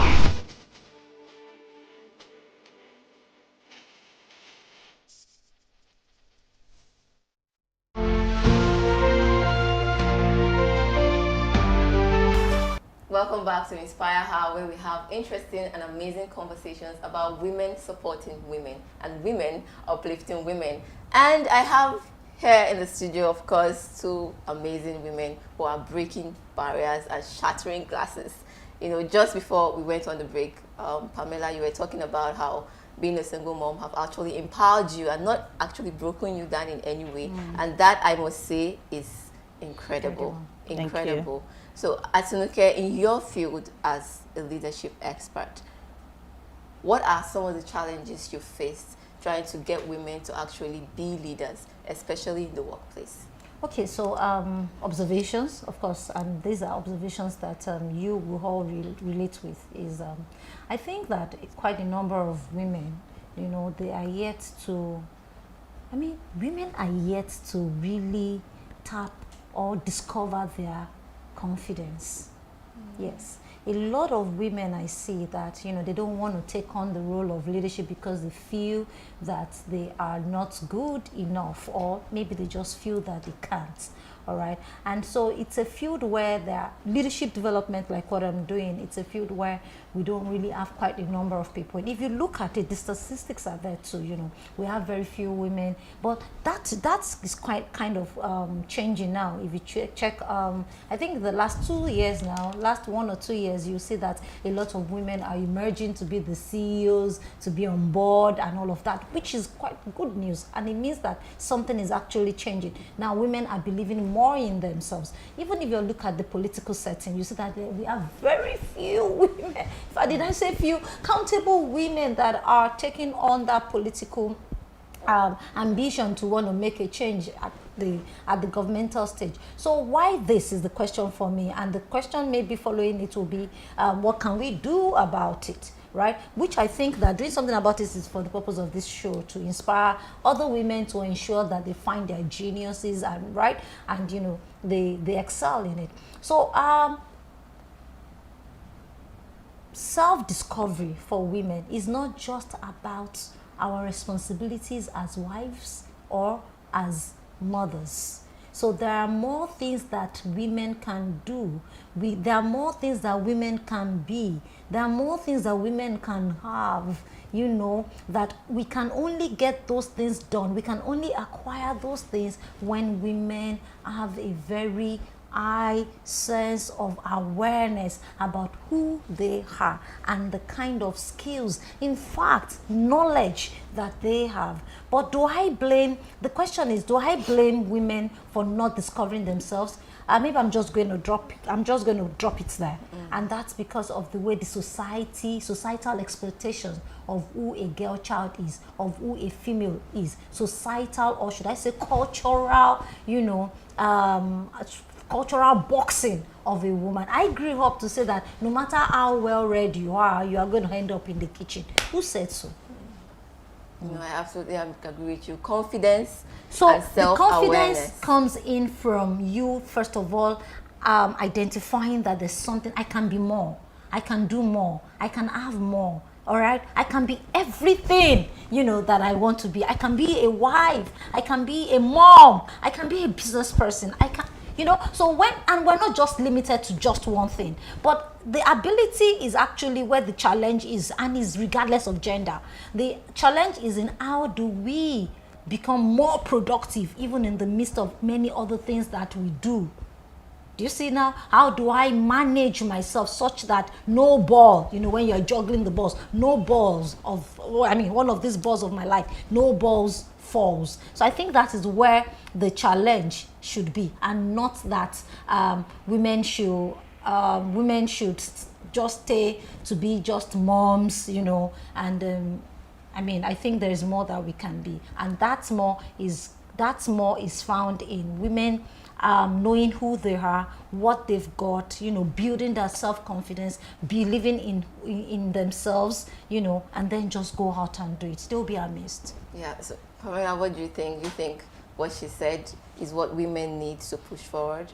Yeah, I totally agree with her. I would go a step further and say that one of the things I think that hold women back in our society is that we are not supporting of one another. We live in a very competitive space most of the time. I belong to a few groups of women we're incredibly supportive of one another, belong to networking groups where we can feed each other ideas. And I think we need to get over that barrier. I think that for a woman, the biggest thing that I've learned in business or even in growing my own character to be a better person is you need to avoid the comparison trap. And when you compare yourself to someone else, then you start getting insecure, you can get envious, and that stops you. Actually, that limits you from growing. So in terms of women becoming more, we actually need other women. We actually need to not live in silos and support one another. When a woman becomes a business CEO, for instance, like she alluded to, I'm very proud that the banking industry has a lot of women at the top, very top. There are upcoming women in the oil industry doing that as well. However, we're still not even scratching the surface. 64% of women in this country are skilled in the workforce, but only 30% are in any form of senior corporate role. So there's still a way to go. So I think as a woman, when you find yourself in those positions of power, you need to bring other women along with you. You need to make sure that you make a dent in the practices of your workplace to make sure that there is gender inclusivity and diversity in that workplace. And you need to be confident enough to say, I can still be a top woman and invite other women to sit at the same table with me and not to be competitive. I think that is really important. Yes, that is important. And just while you were speaking, I just thought to myself, at this phase, sometimes I just sit to think, it's about intentionality. Absolutely. When I see an opportunity that a friend or a colleague or even a family member would like or would take advantage of, I'm just reach this person, contact this person. That's it right. also has a lot to do with intentionality and just, like you said, taking away comparison and all the envy and jealousy that comes with the stereotype of girls and women do not like themselves. That's right. You know, I think that solutions will be more sustained when we find the root causes. And I think that let's just, I mean, I don't want us to end the show without mentioning that. Because sometimes, as she was talking, and it just occurred to me, but really, how did that become? I mean, how did that become that women don't support women? Why that? Why that? So could it be from a cultural thing? Culturally in the early times, women were just groomed for marriage alone. Yes. So like almost all through your girl child is do this, know how to cook, know how to sit, know how to dress, and when the time is up, maybe when you are 18, those days they married early. So when you are 18, so they tell you, okay, it's time to go to your husband's house or something. But then I think that could it be out of a cultural setting where women were made to be competitive with other women? There's some cultures that ladies will come, they will all stand, maybe they all dance, they'll be all well dressed together to get a husband. So there's this, that's my competitor. No, she shouldn't get it. What does she have that I don't have? What can she do that I cannot do? Why? So I think that perhaps that is where it stems from. But when we see ourselves now from a place of she's beautiful, so am I, all right? She's got things that I don't have, and I have got things that she also doesn't have. There are things that I know that she doesn't know. There are things that I know, there are things that she knows that I don't know. So then there are no reasons, no basis for competition. Then that is when the collaboration, coming together to say, okay, let's support one another. When we realize that, we are made to hold each other and complement in all our inadequacies. Historically speaking, I think, yes, societal norms actually contributed to this whole hate between women and all of that. But that's why we're having this conversation to uplift women and empower women. That's right. You used to be an executive director for Obi Jackson Foundation. And what are some of the opportunities you created for women? Oh yeah, so the Obi Jackson Foundation, a wonderful foundation which I've just stepped out of, we focus on education, empowerment, and healthcare access in rural communities, particularly in Anambra State. So we had an opportunity to change the narrative for people in the rural communities, women and girls, where their narrative would have ended up being, I'm a petty trader, or I get married early.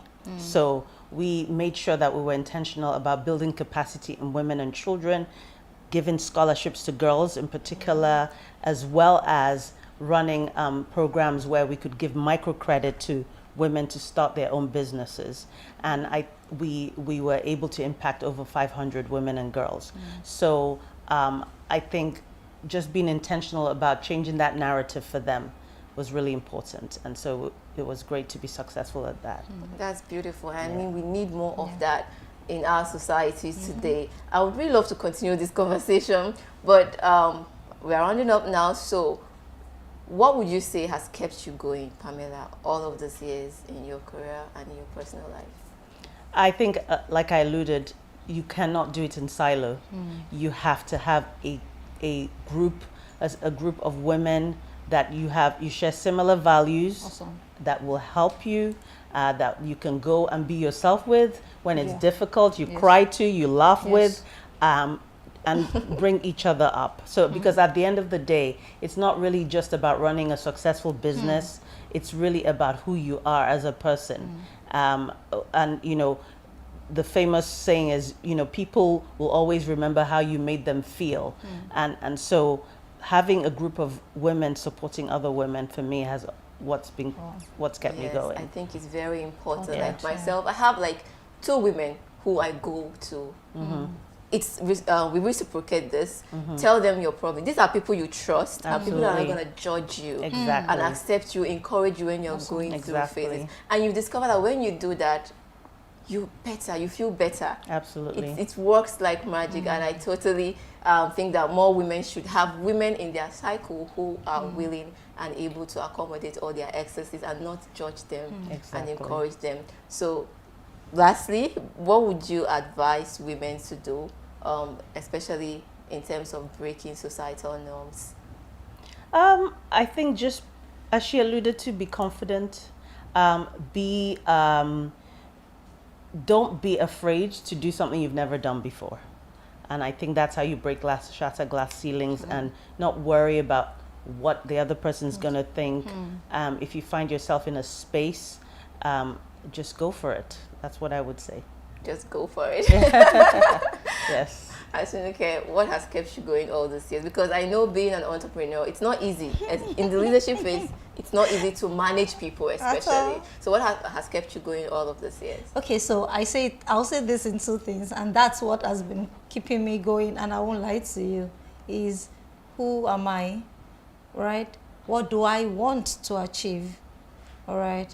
So those two things guide me a lot. So like knowing who I am. So I'm your typical girl that looks herself into the mirror and sack myself up. All right. So then the next, and I think it actually preps me up to what do I want. So I feel that we should be clear always on what we want. All right, so what do I want? And I ask myself the next question, why do I want that thing? And what are the obstacles, you know? So those things prep me up. It's fun enough. It's not just an interview question. This question is a question that everybody asks me all the time. That's okay, you've been very consistent on this leadership development thing. I mean, what's been, you know, sustaining you? For me, it's the sense of purpose. Sense of purpose. So whether, you know, in good times, in bad times, you know, sense of purpose keeps me on track. Yeah. And I think that it's not an easy place to be. And to be honest with you, sometimes it's because of what I do, because leadership development, and I'm also into nation building thing and stuff like that. Sometimes it could be a lone journey, but like she said, which she reminded me. In fact, the way she was talking, I'm like, okay, I need to go and look for a women, you know, support group where it could be a kind of support system where you're not being judged and all of that. But really, it could be a lonely place. But then my head is always on my shoulder when I remember who I want to be, you know, and who I am and what I'm capable of doing. Yeah, who you want to be, why you're here. Why I'm sense here. of purpose. Sense I'm of always purpose. big on purpose. Yeah. Because if you don't know what you're doing here, then it's easy to lose hope. Absolutely. Right? Okay, so just before we round up, what would be your advice to women who are not confident enough, who do not know themselves enough to push themselves out there and break barriers? What would be your advice? Oh my gosh, this is emotional kind of for me, right? Because I just want to say that there is more to you, really, as in literally. It is not motivation. There is more to you, and find those things in you. Know that everyone has got their strengths and their weaknesses. Nothing do you. Okay, so leverage on your own strength, and be the best that you can be.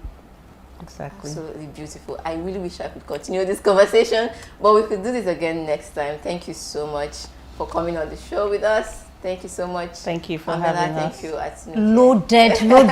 Loaded conversation, but time wouldn't let us exhaust everything. Sure. Thank you. I enjoyed myself here too. All right, to our viewers, I hope today's episode has sparked something in you, whether it's a renewed sense of courage or the belief that you too can challenge societal expectations and make your mark. Remember, every step you take to break through barriers is a step toward paving the way for others.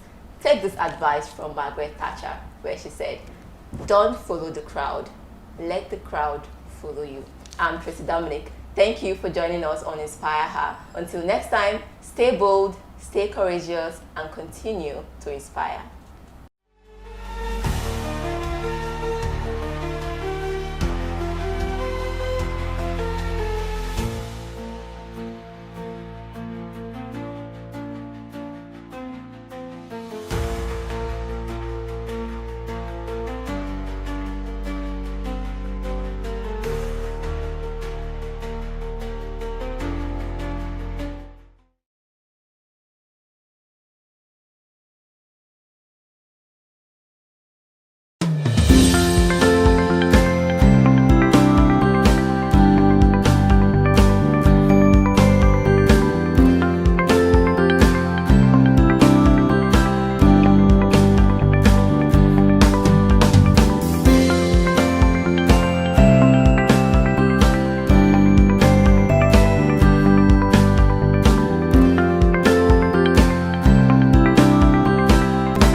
simple saying holds a powerful truth. Just as farmers seize the sunny days to harvest hay for the future, we too must seize opportunities when they present themselves. So, here are 3 key insights to help you maximize the inspiration embedded within the depths of this age-old wisdom. First is about seizing opportunities. Opportunities often come fleetingly, much like the sun breaking through the clouds. It's not enough to recognize them, we must act swiftly and decisively. Whether it is with starting a new business, or pursuing a passion, or seizing a career opportunity, the time to act is now.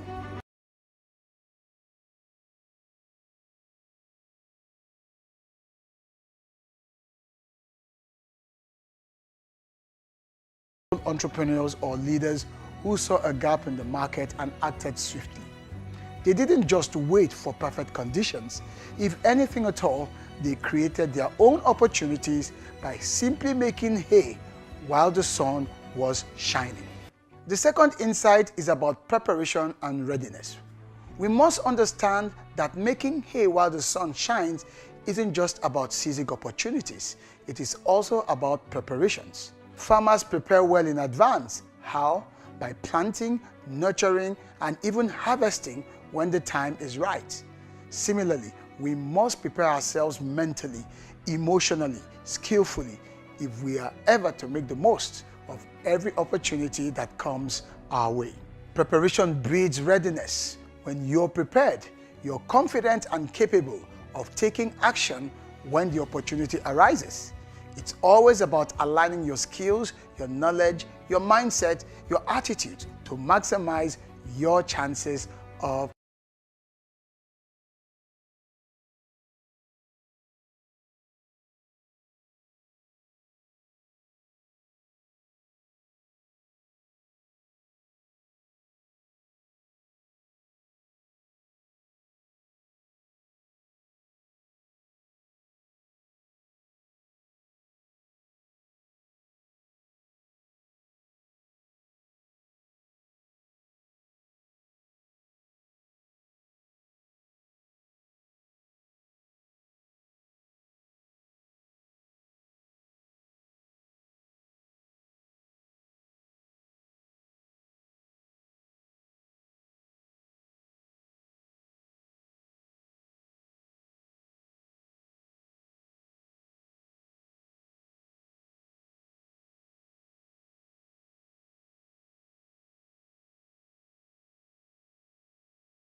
This is Mr. Motivator signing off from Timeless Capsule right here on the Achievement.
Tired of constant negativity?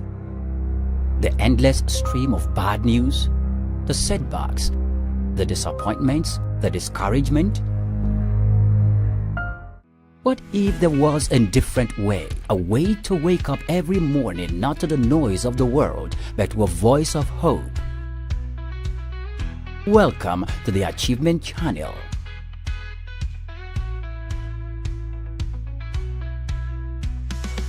Imagine starting your day with inspiration, with motivation, with encouragement. What if every morning you could tune in to words that uplift you, words that guide you to discover your potential? Nigeria, welcome to a new world. A world of possibilities, of positivity, of hope-filled living. A world where your dreams are not just dreams, but plans in motion. Where your goals are not just ideas, but action being taken. Every morning, wake up to Achievers Morning with Mr. Motivator, your daily dose of energy and inspiration. Dive into Achievers Book Club, where you'll uncover the wisdom of the world's greatest minds. Get the tips and strategies you need to navigate life's challenges on doctor's orders.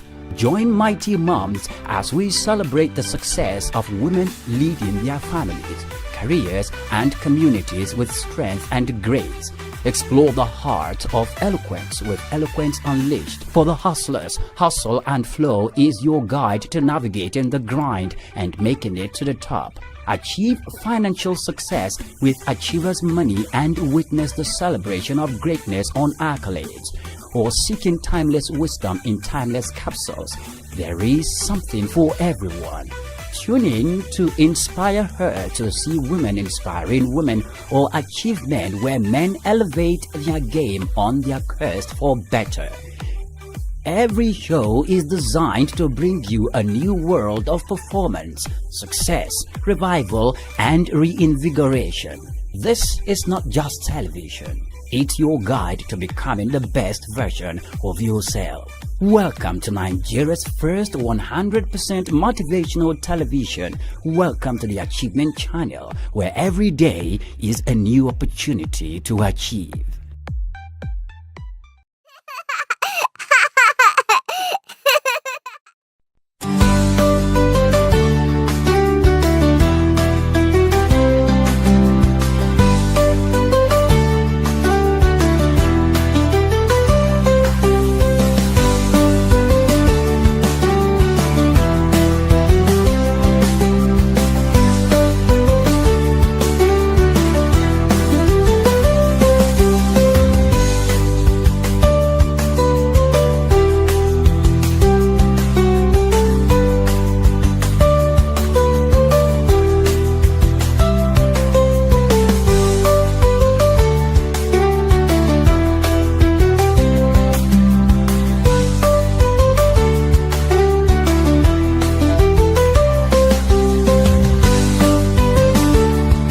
A mother is your first friend, your best friend, and your forever friend. And right here on the show that celebrates the incredible journey of motherhood, I am your friend and host, Sarah Roberts. Welcome to another inspiring episode of Mighty Moms on Achievement Channel. On the show, we share encouraging stories, valuable tips, and heartfelt moments of women who have been through the thick and thin of motherhood. In every corner of the world, there are mothers quietly working behind the scenes, making sacrifices for their children. These sacrifices often go unnoticed. Late nights, emotional support, and putting their own dreams on hold so that their children can pursue theirs. In this episode of Mighty Moms, we'll be talking about the silent strength, unspoken sacrifices mothers make for their children. She is the CEO of Healthy Living Services Nigeria Limited, a vibrant health growth mindset and integrative lifestyle company, a member of the board of directors of FIMAC Group of local companies, FIMAC Marine and Oil Services Nigeria Limited, including Eco Building System Nigeria Limited. Very passionate about social impact and living a value-driven life, she's also the mother of 5 children and grandmother to 13 beautiful grandchildren. We have in our studios the phenomenal woman and mighty mom, Dr. Ifeyinwa Nwakwesi.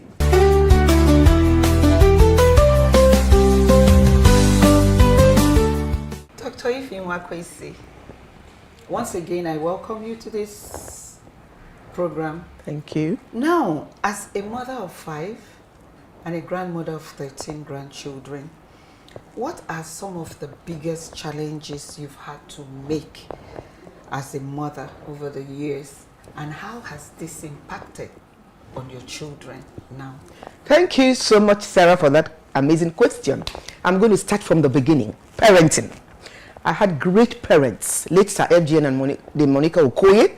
They prepared us, most of our siblings, myself, with praying habits and knowing how to do chores in the house. So I grew up with some requisites for being a good mother. And of course, my mom, even though she married a rich man, she was very, very determined. She did a lot of business. She baked cake at a time. She sold, she made clothes. She was not a dormant woman in the house. So and my father also started business with little money and then turned it into a big conglomerate.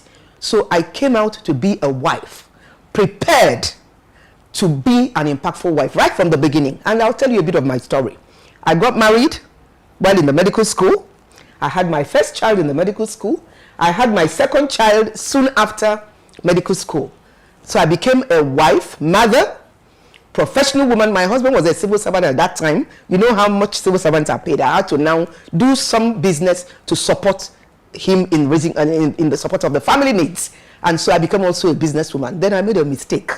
I was playing my role, being a good wife, good mother, professional woman, and business, and I was careless about my health. So my health began to deteriorate. So when you talk about challenge, I was playing all those roles, and people will see me in the society and say, oh, if you want to see, you look amazing, you look beautiful. I was dealing with depression because I was careless about my health. I was dealing with depression, panic attacks, anxiety, severe indigestion, and of course, it began to affect my performance. And my kids couldn't understand what was happening to mommy. I got a bit more irritable. I used to react easily to things, and of course, that was a challenge for me because even though I was playing my role, I was no longer in a place to give my best, and it began to impact my life and of course some of the lives of the children. But what I've done is to find out about this lifestyle that I teach. You know my lifestyle.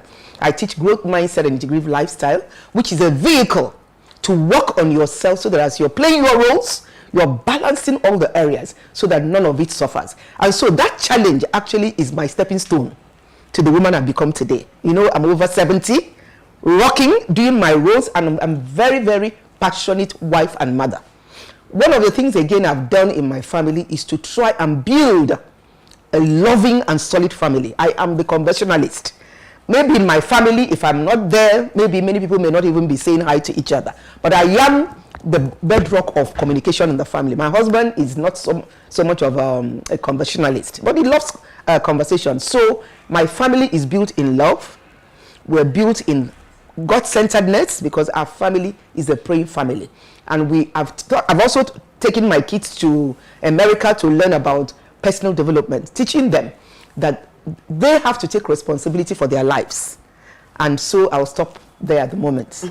I have a lot to say. Thank you so much, ma'am. Now you have answered, you've gone into the second question, but I'll still raise it. As a mother, it is often said that mothers' sacrifices or challenges go unnoticed. So I want you to tell us, have you ever felt a sense of, loss or regret during the course of dealing with all these things that you have said? Okay, that's an interesting question, Sarah. I am a relationship person. I am relationship based. My life is about reaching out to my children, showing love to my husband, showing love to my siblings. And so there was a time I used to feel so bad that many of my children, maybe even their wives, may not even call me to just check on this old woman. And it used to put me in a sort of a negative energy state. But today I have told myself, God is your anchor. God is your essence. I will focus on building my life and being happy. My happiness is no longer dependent on whether my husband gives me a kiss or not, or whether a son or daughter calls me. That is the woman I have built. But of course, I'm also encouraging the children to relate to each other. And we do have moments of family togetherness, and those are some of my best moments. When we spend family shaking body now, you know me. You know, having a generally good time, family togetherness, and then of course my husband loves conversations, and we listen to his words of advice. But basically, that was my main problem. If people didn't care about me, I would start worrying. But these days, I am no longer focused like that. If you don't care about me, I will call you till you tire. Oh, wow. Okay. Now that you have 13 grandchildren. Yes. And I know that you are surrounded by their mothers, some daughters-in-law, some daughters. Can you tell us the difference between your own time and their time now in motherhood? Oh, well, you know, the way we were brought up to be patient. We were brought up to not to expect our husbands to generally be the sole provider. We were brought up to come in and add value to our marriages.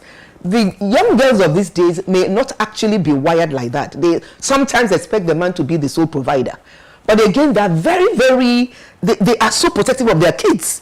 Some of them may not even want grandmother to take them and go out. You know, they're always like wanting to always be there. They just don't think that grandmothers may have the wherewithal to actually manage their kids. But we old people, when I talk, they say, you're old school, gay away, that we take a lot of rubbish from our men.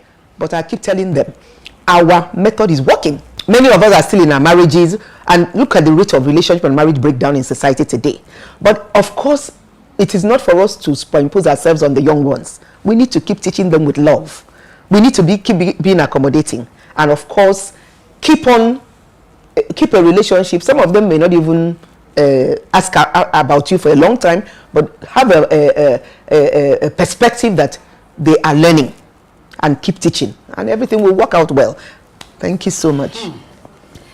In 3 words, Ma, how would you describe your success? Oh, my success is actually your success story as a mother, as a career woman. My success story as a mother is all attributable to God, because you know, God is my essence. He's my anchor. He's my roots. If I actually wake up in the morning and I don't speak to him, I totally become paralyzed. So, but secondly, I had great parenting. Then I married a man that is the gift of God to me, Dr. Maduka Nwakwesi. He's actually a very peaceful person. So he's an encourager, he's an inspirer. He noticed my strengths and supported me to be the woman. Of course, you know, I'm an entrepreneur. You know, I used to be director of Guarantee Trust Bank. I was one of the few women that built a cruise supply vessel, which our children are running today. And that business is still feeding our family. But all of it was a sort of support from my husband, who believed in me. And of course, I'm also a very determined, resilient person. And Sarah, I read a lot. After my prayers, I speak to myself. There's no day that goes I don't speak positive affirmations. I read a lot, feeding my brain with positive information. I don't know whether you know, I've just released my books. We're going to talk about that. Thank you so much. Wow, beautiful. Thank you. So beautiful. Talking to you this morning, Dr. Ifeanyi Nwakwesi, from our conversation, you have clearly told us that, or shown us that, motherhood, the sacrifices of a motherhood, or motherhood generally, is not just the challenges or sacrifices, but it includes love, yes, growth, and a reward. You've mentioned a lot of rewards that has come you know, with your sacrifices. Thank you so much. Thank you, Sarah. Thank you. We'll be back in a moment. Stay tuned.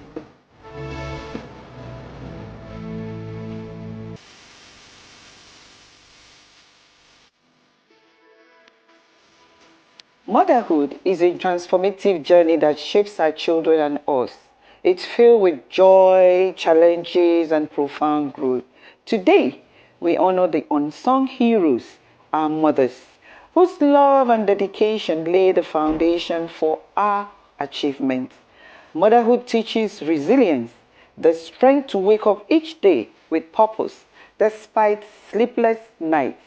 This resilience empowers us to overcome obstacles and reach our goals. It fosters creativity and problem solving. From soothing a crying baby to managing a household, mothers develop invaluable skills that drive success in ever-changing environments. Today, we celebrate every mother who has doubted herself yet continue to push forward. Your love, sacrifices, and commitment are the true markers of success. You are the heartbeat of your family, and your influence reaches far beyond your home.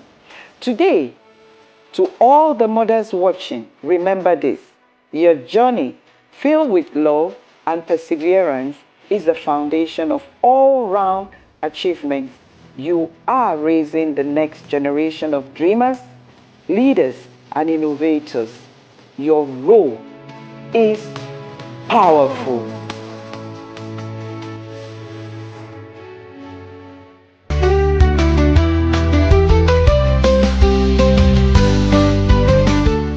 We've discussed deeply about the many sacrifices mothers make for their family and the joy of seeing the rewards come to life.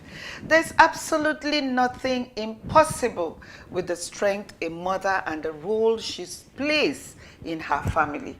We stated earlier that our guest, Dr. Ifeyinwa Nwakwesi, is also an expert of healthy living.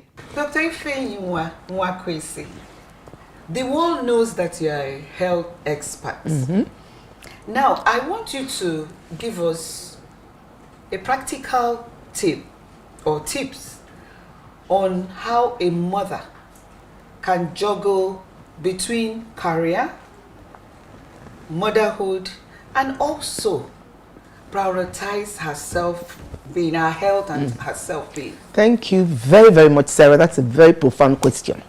The thing about life is to be grateful to God for your strengths, then have the humility to identify your weaknesses, your weak areas. You know, the body is spirit, mind, body, your relationships, your financial status, ego, owo, kudi. Are you able to meet your needs? Do you know your purpose, and do you live your purpose? These are all the areas that make somebody fulfilled and happy. Many women are so focused on taking care of children, taking care of their husbands or their male partners, because not everybody is married. And so they forget that they themselves need a lot of self-care. If you ignore your self-care and you start getting sick, you will not have the health and energy to keep doing your chores, and it becomes a problem. So I tell women, please, there's something I'd like to tell women today. Your marriage or your relationship is not your identity. Neither is it your purpose. Any man that is in your life is supposed to be a contributor for your happiness. He shouldn't determine your happiness, because a lot of women go into depression and moody swings when especially their relationships have problems, and that is the beginning of illness. We have forgotten that the body, somebody's spiritual being, mental and emotional being, relationship are all influencing the health. Health is not just about prescriptive drugs.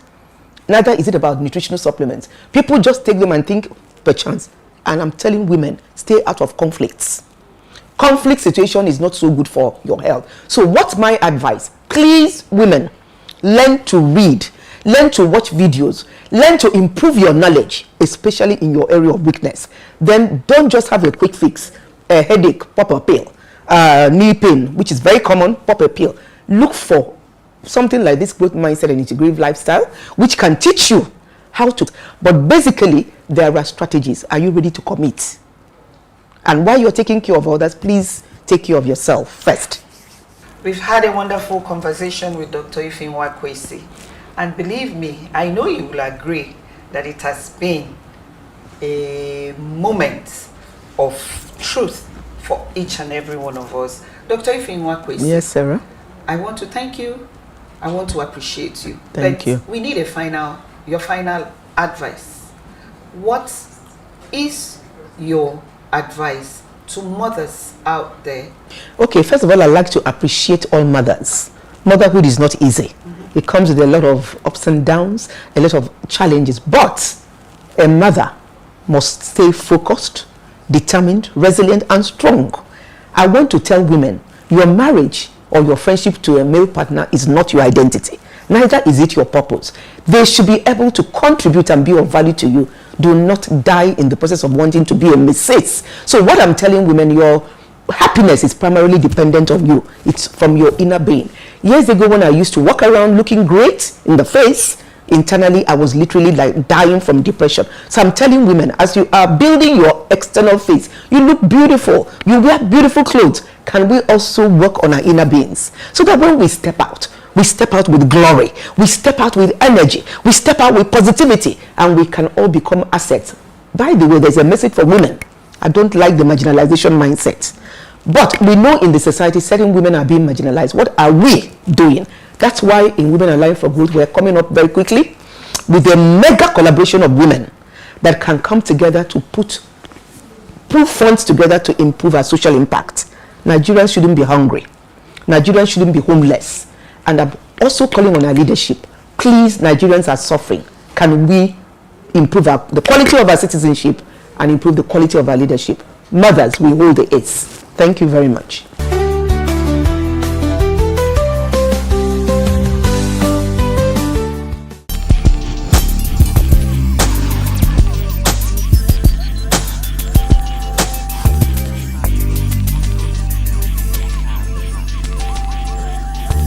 Before my coming here, I used to have that fright, in me, and a butterfly kind of feeling. But with the exposure to necessary skills to speaking in the public and speaking well, I've been educated, I've been encouraged, and right now I want to say that the confidence is better. I can speak confidently more now than what it used to be. School of Eloquence, teaching the world to speak.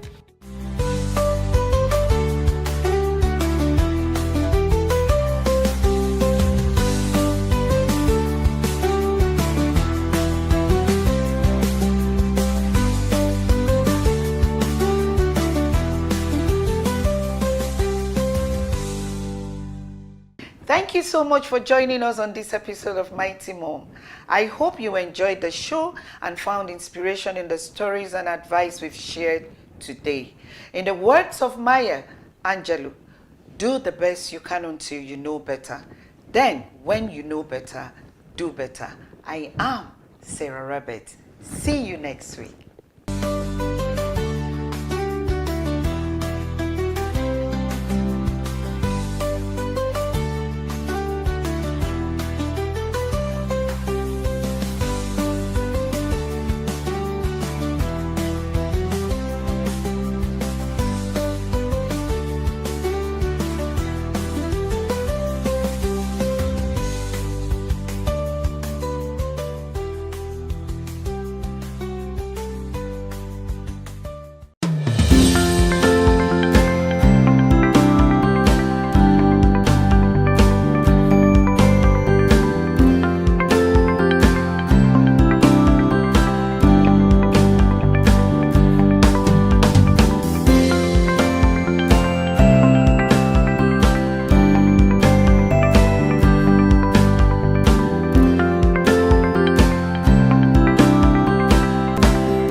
Hello and welcome to Achieve Men, your inspirational program right here on the Achievement Channel, Nigeria's #1 100% motivational television station, broadcasting from the School of Eloquence studio right here in Ikoyi, Lagos. The program dedicated to empowering men to lead purposeful lives, succeed in their careers and uplift their communities. I'm your host, Martins Oloye, and today we have two incredibly accomplished guests who exemplify what it means to lead with purpose and make a lasting impact. First, we have ESV Jombul Osarume Amayevo, a fellow of the Nigerian Institution of Estate Surveyors and Valuers, a passionate mentor, philanthropist, and the CEO of Jombul Amayevo and Co., with decades of leadership in estate management and professional development. Joining him is Mr. Chris Ogbaisi, an experienced finance professional who served at the director level in the insurance sector, a motivational speaker and a dynamic entrepreneur, active in finance and agriculture and advisory service. Today's topic is leading with purpose, building a career that impacts lives. So sit back as we explore how these men have not only built successful careers but also positively impacted others along the way. Thank you once again. It's a pleasure to have you here with us. Thank you. ESV Jombul Amayevo MNI and Mr. Chris Ogbaisi. Pleasure. Thank you very much for being with us once again. I'll start with you, sir. I would like to address you as ESV Jombul. Is that fine? Yes, very. MNI. So what's MNI? Let's start with Member National Institute. Member National Institute. You achieve that after spending minimum of 10 months at the National Institute for Policy and Strategic Studies Guru. NIPS Guru. NIPS I've been Guru. there. Think tank. That's where I met my wife. Oh, that's great. I'm sure you know what it takes to have MNI there. So a lot of people there, Yaradua, Obasanjo, El Rufai, so I understand. Thank you. So that's why I asked again, MNI. Thank you. So I know it's a very big feather to your heart. Thank you, so, sir. What first drew you into the field of real estate and estate management? First of all, I entered by coincidence. It was not my first choice. But however, immediately I got to the school, Yaba College of Technology, and I saw potentials right from the beginning. I knew I was, destined by God to read this profession.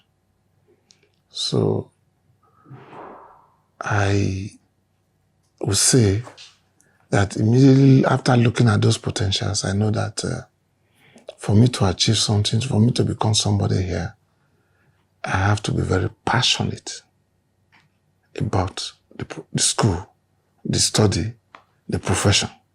So that was how everything began. That's inspiring. That's inspiring. Mr. Chris, taking a cue from the passion that you just mentioned, I would like to know, how did you transition? What was the moment? What made you transition from insurance to structured finance and what you're doing right now, entrepreneurship? Because I've read your bio, it's heavy.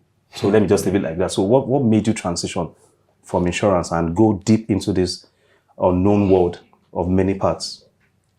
I mean, in the insurance industry too, before I left, I was the MD of the insurance sector. That's the company Spring Life. So I knew a little bit about structured finance then, when companies taking over through merger and acquisition. So when I left now, I started understanding certain things wrong in Nigerian economy. One-man business. It starts and die when the owner died. So when I noticed this, I started seeing a lot of businesses there that has a lot of potentials. And the NGS Grow Board also promoted that, okay, fine, let's start having young companies coming on board so that investors can, like we were talking recently, we have a lot of money in the circulation. A lot of money. But the question there is, where is the structured system? If you ask any entrepreneur today where is your financial statement, they don't have it. The fee is not necessary. I'm okay, I'm managing my money. So those are the things I noticed, that lack of funding. But they have ideas. But lack of funding. But funds are there, but there is no structured system to attract the funds. Beautiful. So when there are no structured system to attract the funds, what do people like us do? We come in, provide solution. And so that I started then, when Spring Life could not, because the Spring Life issue then was the CBN directive said divest all subsidiaries. That was the Enterprise Bank, that was Heritage Bank. But we tried then, let's get in invest. Don't kill business. Killing business simply means that you are creating unemployment. And when you keep creating unemployment, what happens to us? You understand? Government will keep putting it as a problem. So every government that will come in, you keep putting it there that you have a problem. No. You need to solve that problem, and the only way you can solve the problem is to go back to the informal sector. Those are the sector that contributes 62% to the GDP of this country. I keep saying it. And when they do that, and they are not properly structured in terms of equity and debt. How do we balance it? Where is the bank that want to finance them today? They'll call them startup businesses. And no one is ready to... And nobody is ready to take risk, to put money. So what do we do? So that's when people like us come in. We pick some businesses. We try to restructure it. This should be on our funds. Let this be for the area of debt. Let us look at your portfolio, the nature of your business. When are you expected to get returns on this? So if this is the period to get returns on this, you need to go for more of debt. So that's some form of structured mentoring. And I'll draw a comparison from that, and I'm coming to you, ESB, sir. You've had over 50 probationers. You've been mentoring people. I read your bio also. You are the right fit for this program. You are together. You fit each other. And I would like to ask, what are the guiding principles, the core values that has kept you going, that you knew that you needed to give?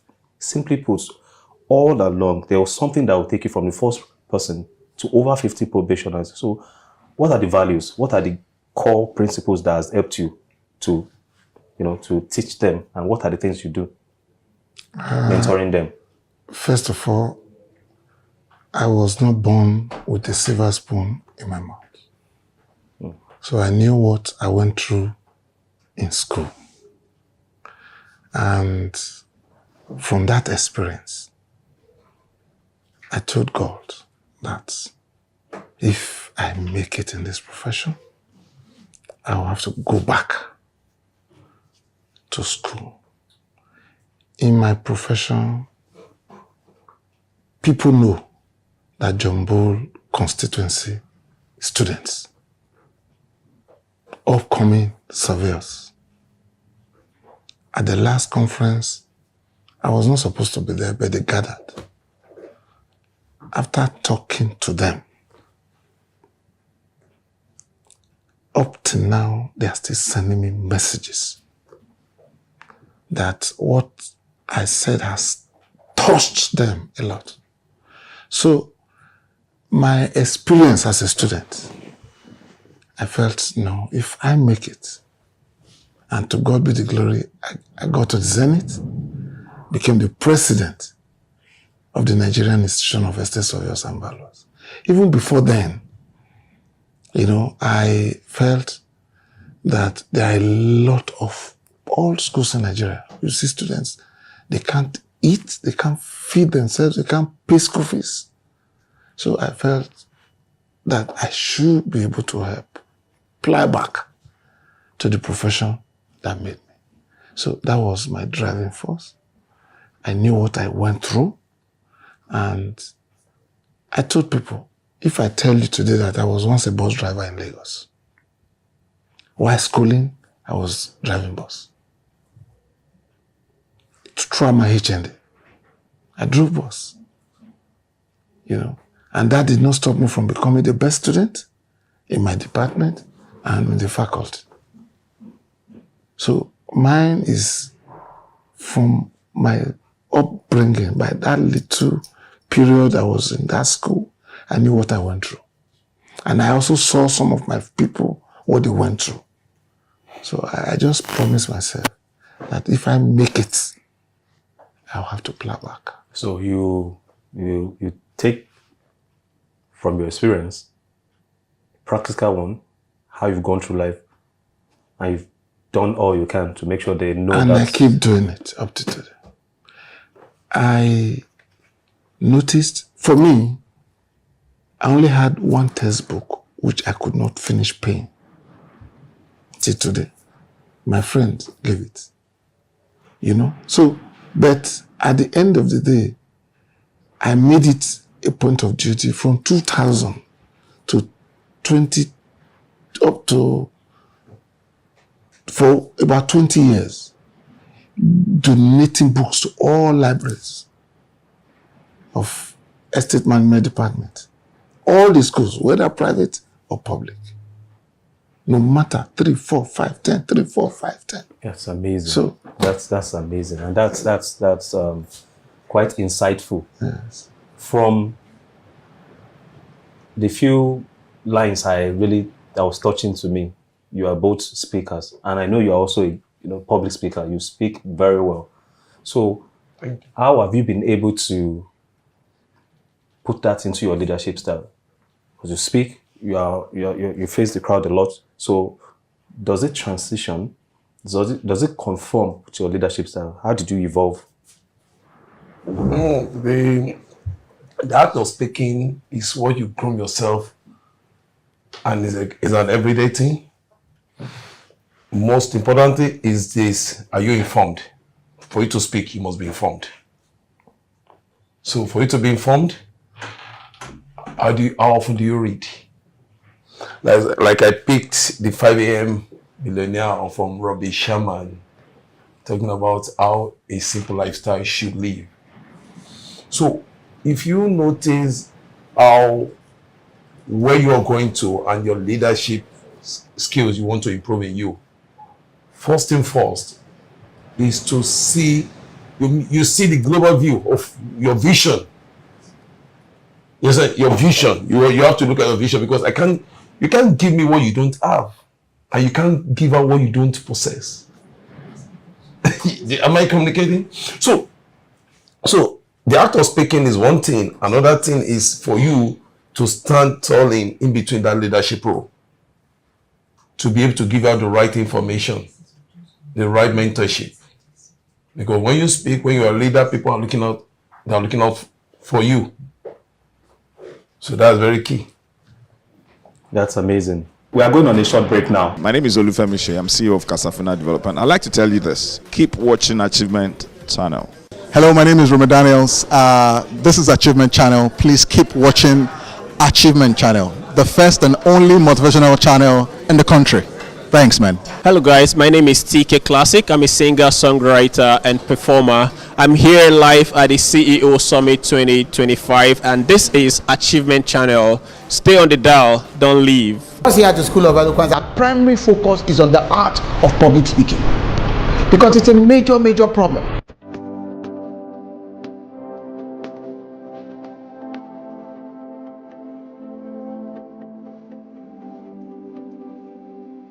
And public speaking, we must understand, is the raw art of speaker to audience oral communication. I got a lot more than I actually expected. I have overcome the fears I used to have. The more you speak, the better you are at speaking. School of Eloquence is the place you can be, and there's a turnaround. That change you are expecting, you get it there. Welcome back to everyone. I'll go straight to the rumbling parts. Every life has a story, and you've shared so many good experiences.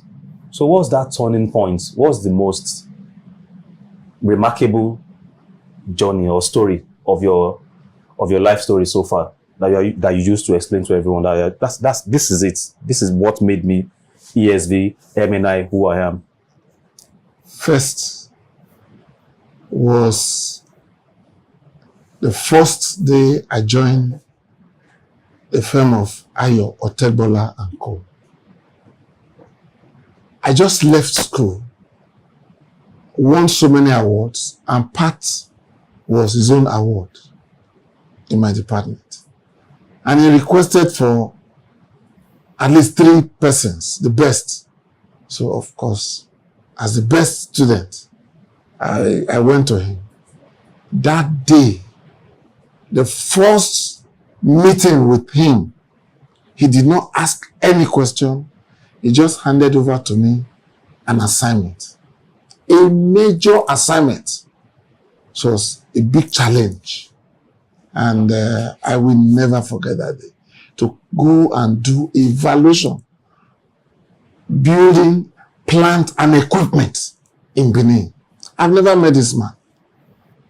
I waited in his office. He ushered me in and gave me that assignment. Go and do this. Someone gave you that chance. That was the beginning. Very intelligent. He's late now. Very intelligent. He was a father to me. Then, from there, the period I became the national treasurer in 2004 was another defining moment in my career. Contesting with the big people. But I was so sure that I would win. And of course I won. And through then, I rose to become the president. And when you have vision, you know where you are going, you focus on it, you have passion to drive you. Just the fear of God in you, you will surely make it.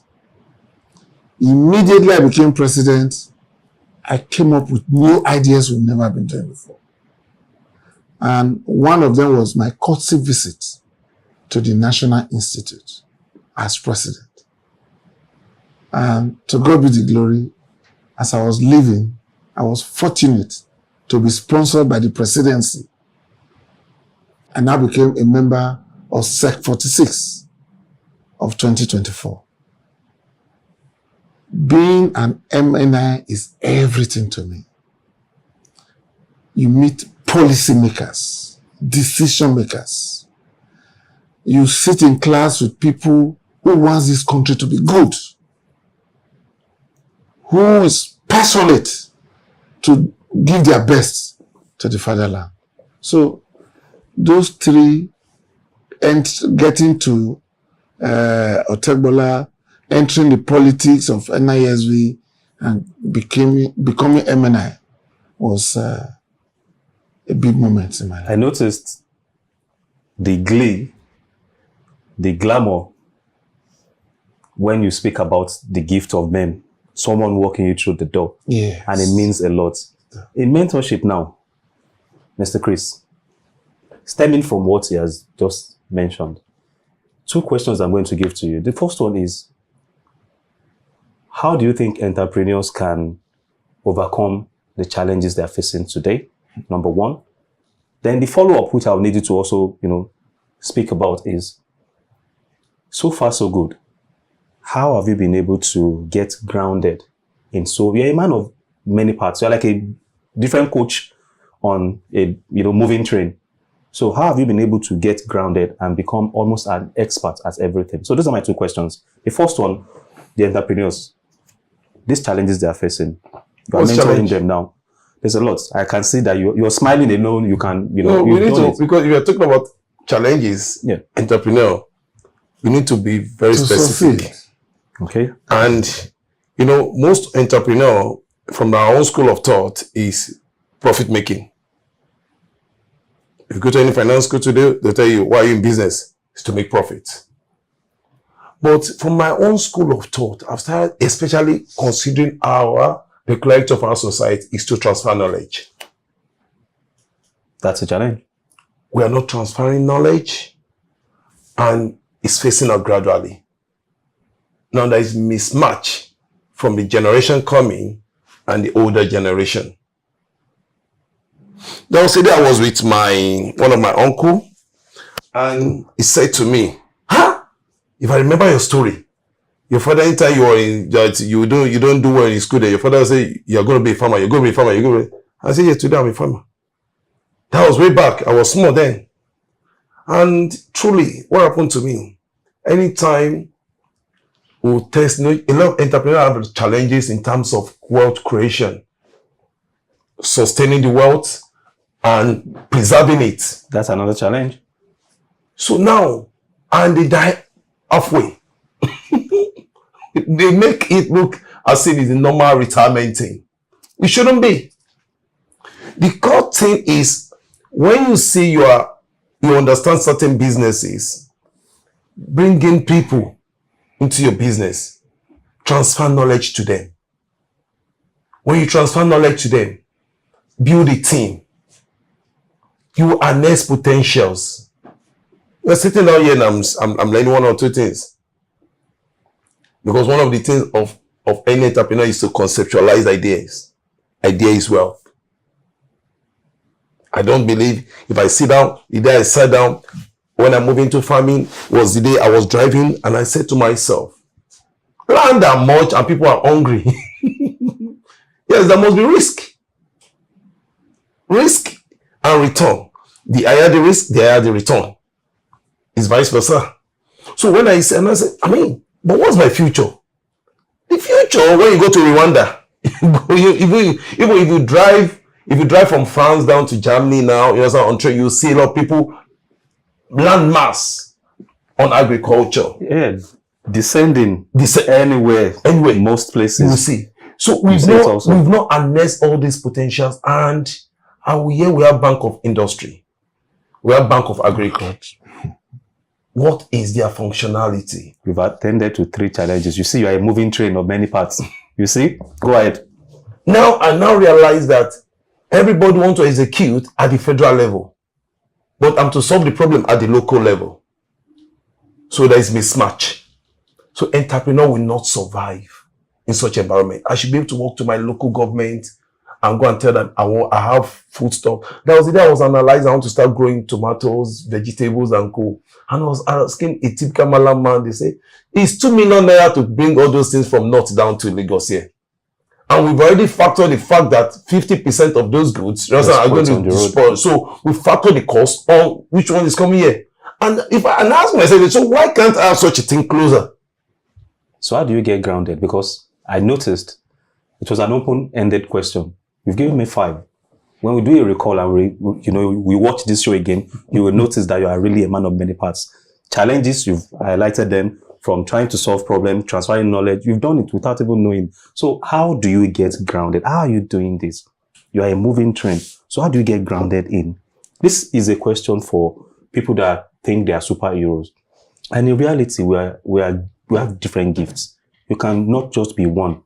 Like he rightly said, you can do different things very well. So how do you get grounded? How do you get to become an expert in almost everything? What do you need to do? What you don't need to be an expert. All you need to just solve problems at every sector. And solve it well. And solve it well. Now, how do you solve it? Do you check the book? For instance, I was checking the book of one of my farm, that's the Zikis Agro-Allied. We realized that we are spending huge amount of money buying maize for our feed mill, because most of our layers are consuming a lot to bring eggs. So what did I do? I acquired another land somewhere else, and I called Dr. Ayishi from Niger State. Get me exotic maize, and I built like a makeshift. And I told my people, I need to have an irrigation here. And they were looking at me. I said, what I'm going for is, this book is showing 64% because we are actually bringing maize from Ibadan, you understand, which they bring from the north. And I said, so I have land here. And somebody said, it's not. I said, no, I have to solve this problem. So for me to be grounded right now, saying that I identify problem and I identify immediate solution to it. And what did I do? I started planting maize. Everybody asked, I said, don't worry, let's focus on this maize. We're going to plant maize 3 times in a year with our irrigation system. And once we do, we'll keep it. I know what I want to do here. You've done it again and you didn't notice. I noticed what you've just mentioned in someone of Munich called Uberhaken. Yeah. I was walking through a maize farm to feed piggery. I did 30 minutes walking. And I was asking my friend, Volker, what is this for? He said, no, this is just to feed. And that's amazing. So you've answered the question without even knowing. We are going to have a second session. I'm going to throw you 2 questions or 2 for want of time. You give a lot. I did my research. You are a philanthropist. In fact, if I can, I'm looking for the word that is bigger than philanthropy. So you do it a lot. So how do you advise people that are looking, because this is just for younger generation now, a lot of older people will see, and how do you do it? How much is too small to give? And how do you create a legacy of giving philanthropy? Let me take it and summarize it. You give a lot, I know you give. And I know you are not a billionaire, you don't have $100 billion, but yet you are still giving. Your legacy is very clear. So how do you advise people? How do they go ahead to give? And how do they retain a legacy of giving? 2 questions. First of all, there's this saying that the more you give, the more you receive. That's the law of karma. If you are passionate in helping people, without not thinking of receiving, there's just no way the Creator will not remember you. And the issue of giving must not be cash. Men talking to people, taking them out of their problem, not necessarily cash. There are a lot of people outside there who need to be talked to. And that's just enough for them. And their life will never be the same. As I said, I spoke at our conference last, it was this month of May, and I was able to talk to some students, young professionals, and they were so happy that their past president at that ladder came down low to their level and addressed them. There were some group of students, from which school, sir, we want to see you, we want to have a word with you.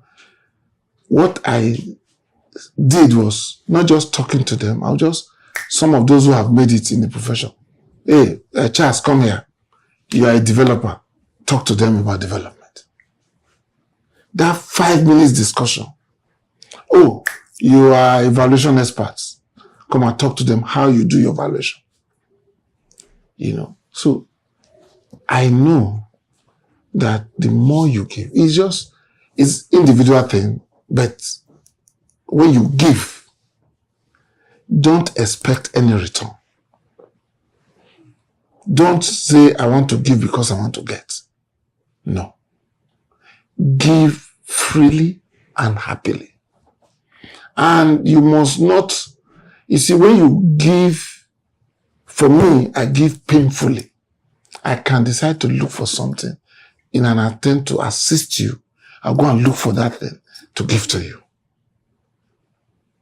Because I know I'll be able to recover that from that, whatever I've taken from that person. So just be God-fearing. Just try, do something. Touch, make people happy. In NIPS, most of my colleagues there, they know that. I usually tell them that when people are happy, I am happy. So whatever I can do to make people happy, I will do it. Again, it's not necessarily cash. Talking to people, giving them ideas, as he has just said, ideas rule the world.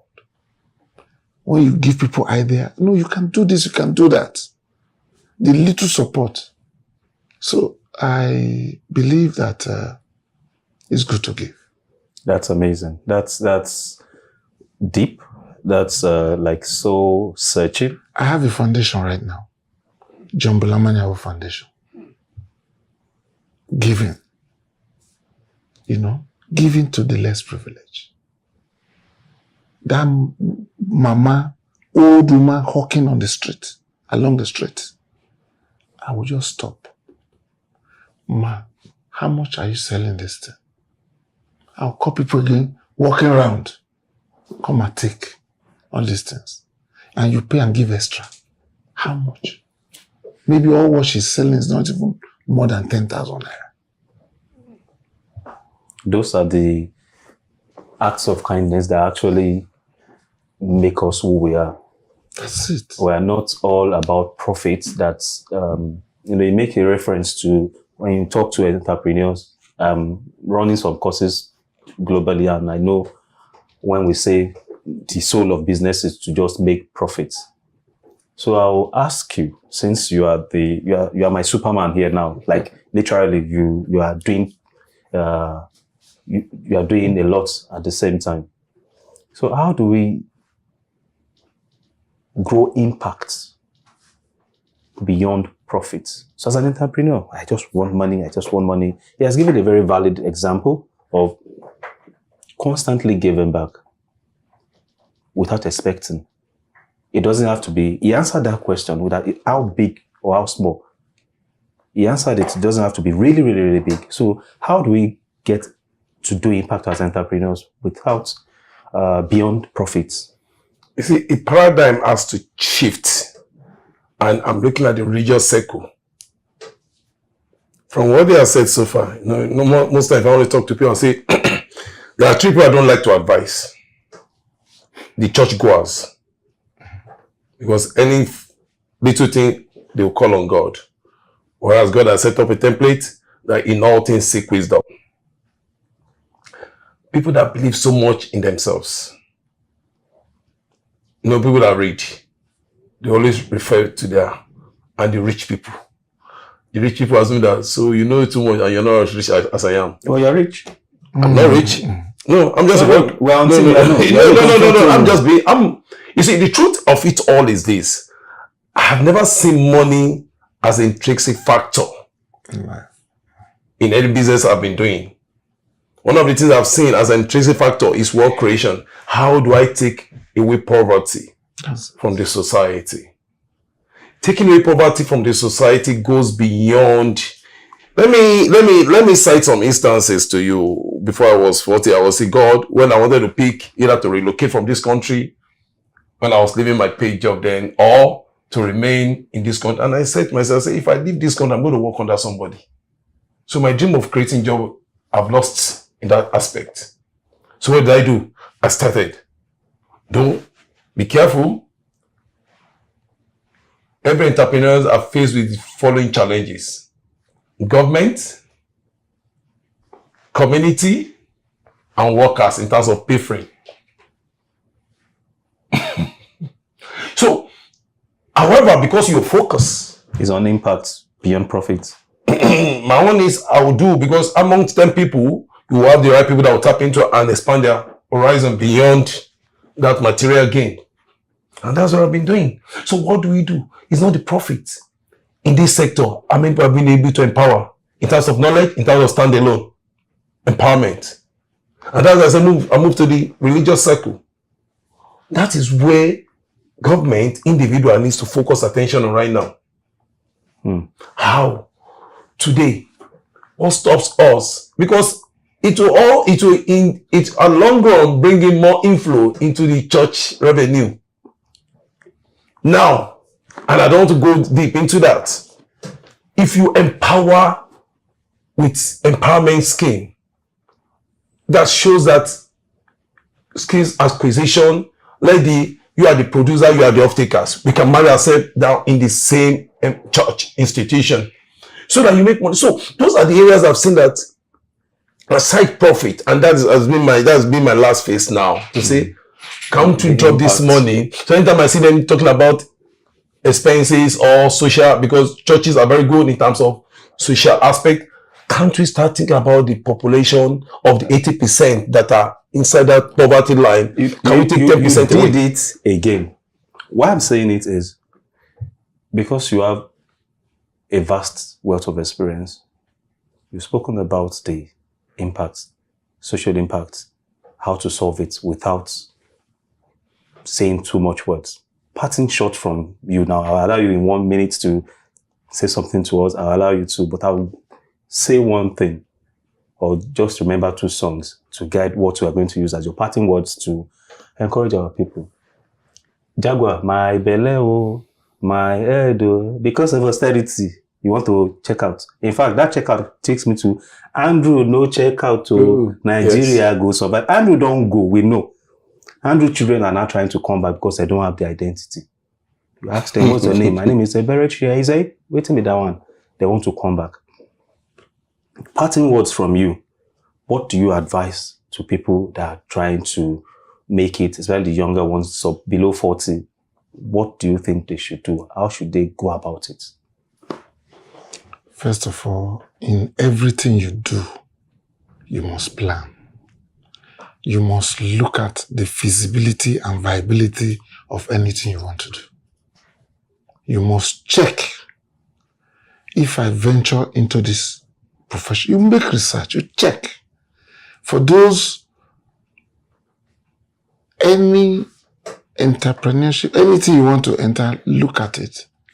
Then when you've decided, you've done all your plans, then implementation.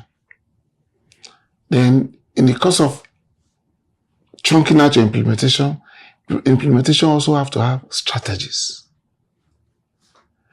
Then after that, monitoring. You have to get the feedback. Excellent. Am I doing well? Excellent. Should I change or not to change? So if you are able to see it at the beginning to that end, you will surely make it. Be focused, be sincere. Sincerity, integrity. That's a big word in Nigeria today. Make sure you get, you can't get everything right. Just as he said, employers. Some just sit down there and pull down syndrome. They are pulling others back. But when you plan well, remain focused, hardworking, you have your integrity intact, of course, your limit is beyond the sky. Japada. I had Abike Dabiri in one of the meetings I was with her, and I laughed when I had that. Since you mentioned it, your parting shot on Japa and Japada, what do you think with entrepreneurship? To me, I always say to people, there are opportunities in crisis. And there is an opportunity in this country. That is a slogan I always use. I say, Nigeria is only me. I have a friend like that. We're all in this country. So we have a lot of friends. We are like 5. A lot of them, they've traveled out indirectly. Whenever we attack them, blah, blah, blah, I'll say, come, don't be talking abroad. Come and talk at home here. That's what we know you're a man. Excellent. I say, we have seen ourselves from. So there are opportunities in crisis. And the only opportunity, you can only see it when you are committed. You can only see it when you're focused. You can only see it when you make failure fearless. You can only see it when you limit yourself to a circle of people that are dogmatic and they give you joy. And you can only see it when you have the right spouse. I'll say this, 75% of your life is being determined by the spouse you choose. So for the younger generation coming, I'm giving them this tip. Be intentionally greedy with your vision. Make your vision your obsession. Beautiful. Just make it your obsession so that your glory can shine. Don't stop. It's amazing. It is, if I am allowed, this session will not end. But as you can see, we have a lot. Hoping we have to get our time to bring them back. Take this from me. From everything we've said and my own parting shots. I have 4 eyes, like I tell people. The prism with which you see life. Seeing opportunities in crisis. Seeing helping people as the right thing to do without expecting. Planning. Having integrity. What did you see when you listened to us? The prism of life is your prison. What do you see in Nigeria? Andrew no go check out. Nigeria go better. Thank you for joining us on this episode of Achievement on the Achievement channel. It's been an enriching conversation on how purpose can turn careers into platforms for change. A big thank you to our guests, ESV Jumbu Amayebo and Mr. Chris Ogbaisi, for sharing your journeys and wisdom. Let's continue this important conversation. Follow at Achievement Channel on Instagram, Facebook, X, Twitter, and YouTube for more achievement programs and updates. Use the hashtag #WeSeePossibilities and share your thoughts with us. Until next time, I am Martins Oloye, reminding you, don't just chase success. Lead with purpose and let your life be the inspiration someone else needs.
Hello and welcome to Achievers Book Club on the Achievement channel, Nigeria's first and only 100% motivational TV station, broadcasting from the School of Eloquence studio here in Ikoyi, Lagos. I am your host, Sarah Erime Esekwe. Great minds are built by great books, and this is the show that brings the most powerful ideas from best-selling titles to life, helping you turn knowledge into action.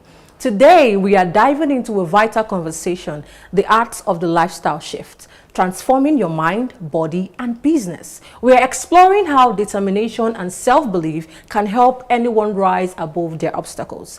Joining me to discuss the roadmap to a total life transformation is a powerhouse guest. She is an award-winning photographer, entrepreneur, and author of the life-changing book, Lika's Lifestyle Shift. Please welcome the creative director of Click Art Photography, Lika Ahunsi. Stay tuned. Hi, welcome to the show, Lika Ahunsi. Thank you so much for having me. Yes, I trust you're doing great. Yes, I am. Okay, so we're just going to dive right into the questions now. So the first question I have for you is now the 4Fs framework. In your book, you introduced a unique framework for change called the 4Fs, right? Yeah. Which is fitness, food, fashion, and facials. Most health books only focus on the first two. So why was it important for you to include the outward elements like fashion and facials as part of a deep internal lifestyle shift? Okay, thank you so much for that question. Funny enough, I've never been asked, but it's, so let me give a bit of background, how the book came into existence. Okay, so it was during COVID. We're all stuck at home. The need to work out kind of became a thing because people were getting bigger, just staying at home, not feeling like they're doing any activities. So before then, I used to just post my workouts and stuff like that. And I don't know, I would say more people were engaged. Pretty much because we were now stuck at home. So I think that increased the engagement on my page. So one day I decided to do a live, and it was just a ask me any question. And based on that live, in fact, then I don't know if it's still the case because I don't really do lives anymore. But after an hour, it cuts off. So after 1 hour, I had to start all over again because people were like, I still have questions, you've not answered my questions. So it was so engaging, it was amazing. So majorly the questions, because I was taking notes on the questions I was asked and answering as much as I could during the live. But I realized that most questions revolved around these 4 F's. So people asked me questions about my diet, what I was doing to, what I did to lose the weight, and what I have done or had done at the time to keep it. There was also a lot of questions regarding what kind of workout do I do, what are my schedules, and how is it possible to do this workout or still be active with my lifestyle shift, even with my everyday life, right? So that already answered the 2 major ones, which is fitness and food. Then I got a lot of questions about my outward look. So if you check the book out, I'm going to be referring a lot to the book. That's fine, yeah. Yeah. So in page 16, in page 16, there's this picture. There's this picture here. And you could see how dark I was there and how my skin tone had changed. So a lot of people just going through my page, watching my videos, were like, your skin has started glowing. Like, what did you do? What are your secrets? What facials do you do? Because you don't seem to have a lot of breakouts. You know, when I tell people that I'm over 40, it's very difficult to believe because, they're like, you don't have wrinkles, this, that. So as much as I would say a lot has to do with, we like to call it my parents and my background. But I also do a lot with facial care and skincare to also be able to give tips on that. So I decided that the book, I didn't want the book to just be your regular fitness book. I just also wanted to make people see a bit about my journey and my story. And that's why I even called the book my name, Lika's Lifestyle Shift, like the raw data on everything I have done and all the changes I have made to be where I am today, which also included fashion changes, knowing what fitted my body type and stuff like that. So advising people also on fashion tips, colors that fit you. Some people just wear things randomly and they don't even really appreciate why they use the color tones that they use. So just giving a bit of information on fashion, what fits the different body types that we have, and colors as well, what colors that complement your skin tone. So so that's why fashion and facial became really important to put that in the book. That's amazing because it's not enough to just lose the weight. It's important that your body all round. What you wear, how you appear, your skin. That's amazing. That's good. And Everything honestly, is you do intertwined. not look like you are 40. Above 40, right? Above 40. Let's put that caveat there. That's amazing. Above 40. Thank you. Yeah. Okay, that leads us to the next question. You've described this book as a raw and inspiring journey. You just talked about that. It's your personal lifestyle, right? You open up about very personal topics like family, grief, mental health. Was there a specific chapter or memory that was particularly difficult for you to write down? And why did you feel it was necessary to share it with your readers? Okay, so it's still even quite difficult to talk about. I lost my dad last year. So and thank you. And that's what led to me doing a revised version of the book. Because I wrote the book during COVID, which was roughly 5 years ago. And when he died, I decided to do this revised version because I wanted to add a bit more information on managing grief. Because I realized that a lot of people are so insensitive to, insensitive to understanding what grief is and how people manage it differently. So talking about losing him was also kind of like my love letter to him, right? How much he meant to me, how much he helped me in my own journey. My dad was my biggest cheerleader. He was the one that would see one fitness tip and send it to me. He was always sending me forwarded messages of different things to do, different health decisions, nutrition, and so a whole lot. He was an inspiration for fitness. I have never known any time that my dad wasn't working out or just constantly taking care of his weight.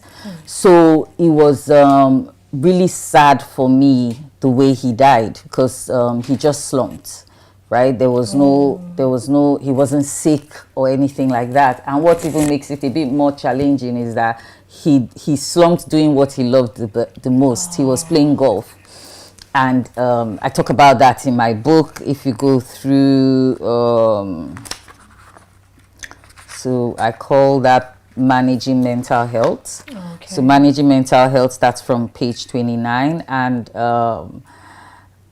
so basically a lot of the talk around this chapter is about my dad, about his journey, about how much he made me love fitness, how much he was into fitness, not just even only fitness, but nutrition. He was very particular about what he ate. So for him to die the way he did, it was really difficult for me. It took me over 3 months for me to get over it. Like, for me, no, of course I'm still not over it, but for me to go back to the gym. Because for a long time I was just like, hey, this man did it all and he just slumped and died.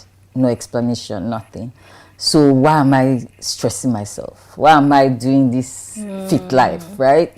So there were a lot of questions I had to ask myself, and also, is it worth it? Yeah. Should I go back to Should I do this? What's the point? I could just slump and die. So what am I telling people to do better?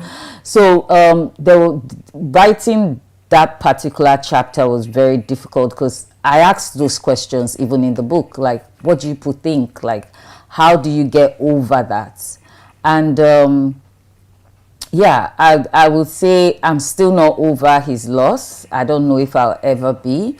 But in the book also, I speak to people who are experiencing similar loss and how they can manage it. I realized that when finally I was able to go back into my routine, I gained a lot from it. I could use that as a way to just release my energy, tension and sadness and stress, right? Especially with taking walks. I never really liked taking walks. I thought it was a very slow pace workout, but I realized that in this time, that's what I needed. I just needed something really easy. So I would just take those walks and listen to like motivational speakers and just try to put myself in a headspace that it's life, this is what it is, right? And just try to accept not having him with me anymore. Yeah. Wow. I'm really sorry about the loss of your dad. Yeah, thank you. Yeah. Thank you. Well, it's important that we understand how to grieve, because most times when we have such a sudden loss, most people tend to express their grief in different ways that most times you don't even come out of it. Like for instance, what you explained about how you started asking questions. Is it worth it? Should I go back to... There are most people that at that point, that's the end. Yeah. You know, they now begin they to can never, eat. They overeat unhealthy meals and they become fat again, and you know, they just lose everything. Right? That's amazing. Okay, so that also leads us to the next question. The subtitle of your book is Discover the Pathway to a Lifestyle That Changes Everything for You. In the early chapters, you talked about teenage struggles with weight and confidence. You believe, what's the biggest lie you believed about yourself back then that the process of writing this book finally helped you debunk? Okay.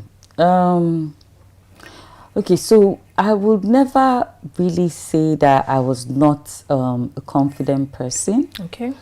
But I always kind of struggled with weight, like my weight gain. I was never, if you read the book, I was never a skinny child. I was always chubby.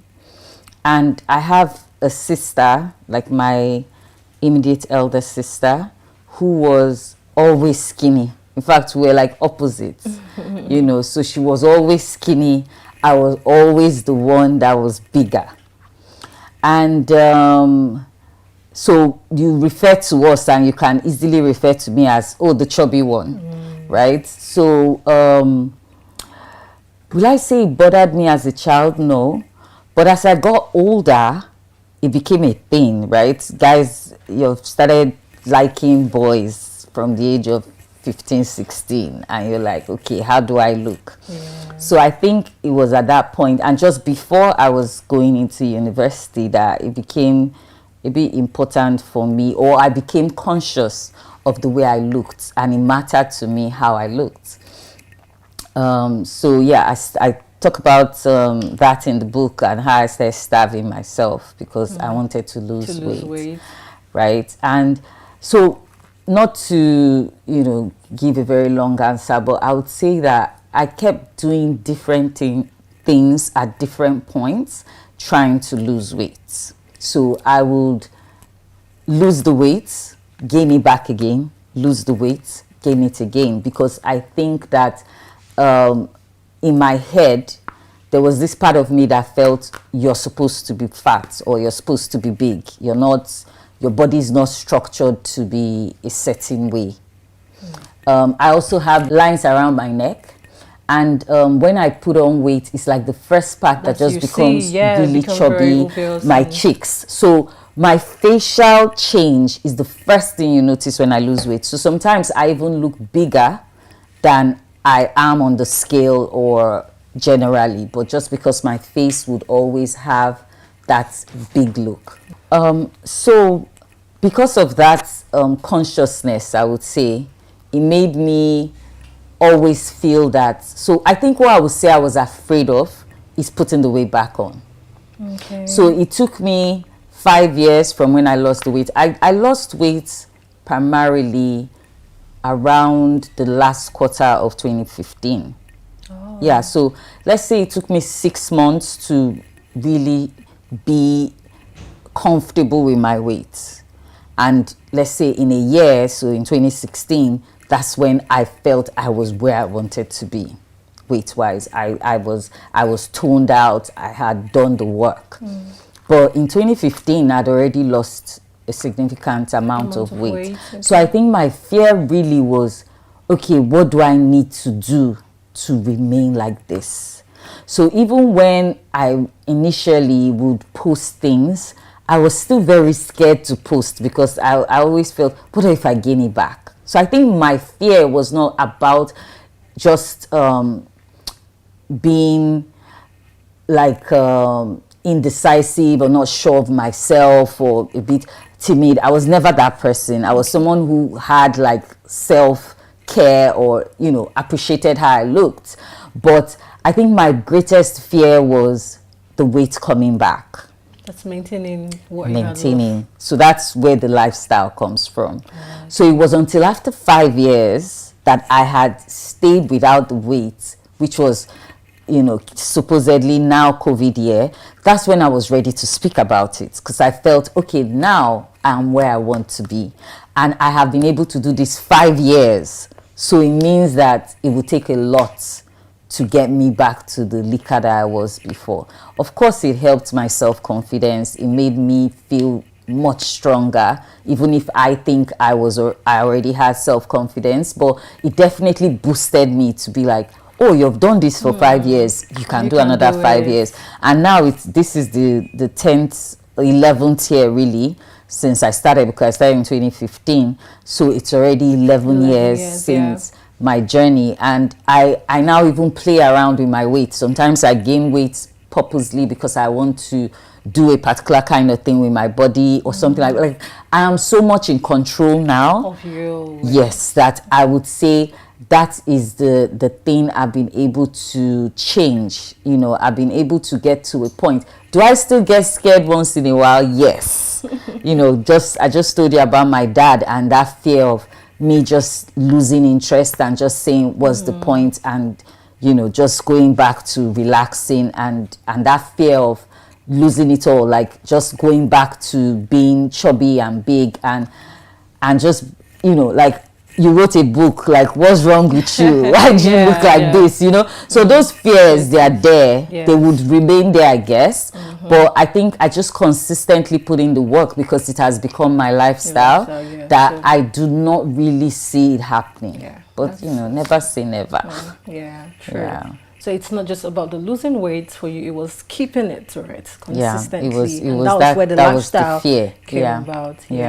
All right, it's been an amazing time with Lika. Let us go on a short break. We will be right back. Are you in governance? You need public speaking. Are you in business? You need public speaking. Are you a professional? You need public speaking. Now you too can learn how to overcome nervousness and speak with confidence before any audience at the School of Eloquence, the home of public speaking. Attend our practical and training one-on-one coaching with West Africa's only certified speaking professional at any of our centers in Lagos and Abuja.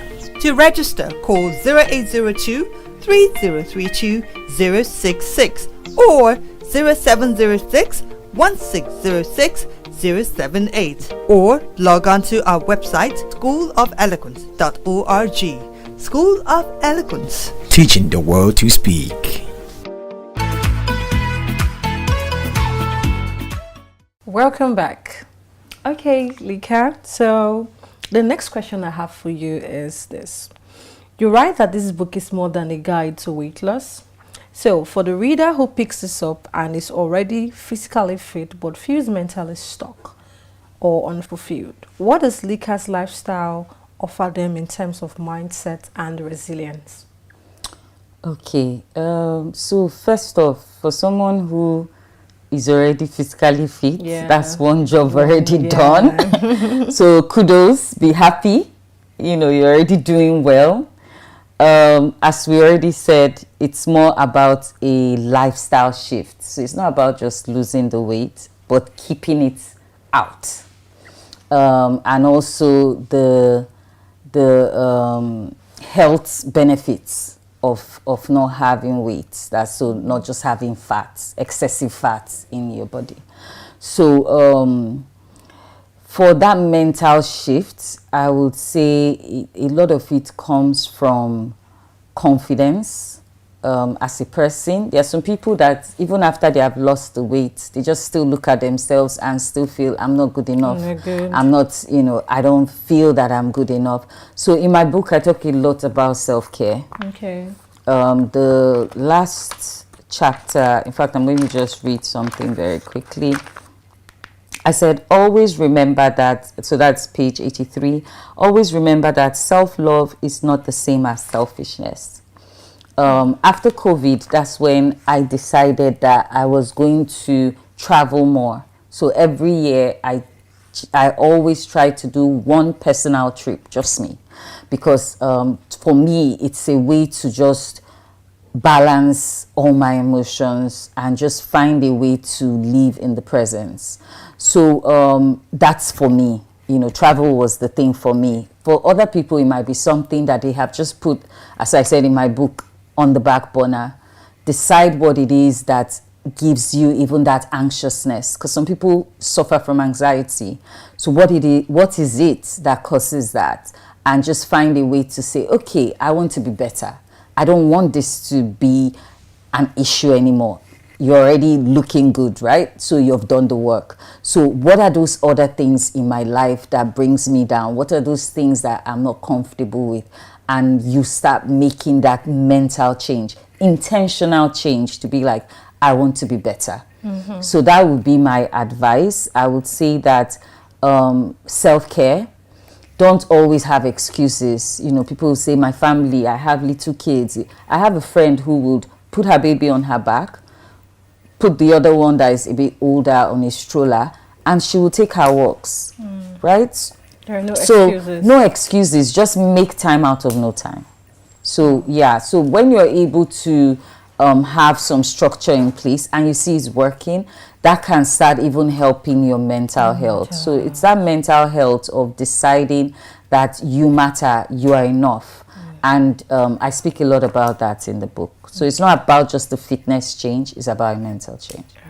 Amazing, amazing. So one of the best parts of the book is that it's packed with practical tips. If a reader could only implement one strategy from your book this week to start seeing a difference in their life, which one would you point out for them? So I like this question because people even ask me this. So what I will say is the first step, and even for my clients, because I have people that I train from time to time, and the first thing I always tell them to do is the water detox. So if you go to page 64, you will see the water detox is explained a bit in detail, so you know what it has to do or what it means.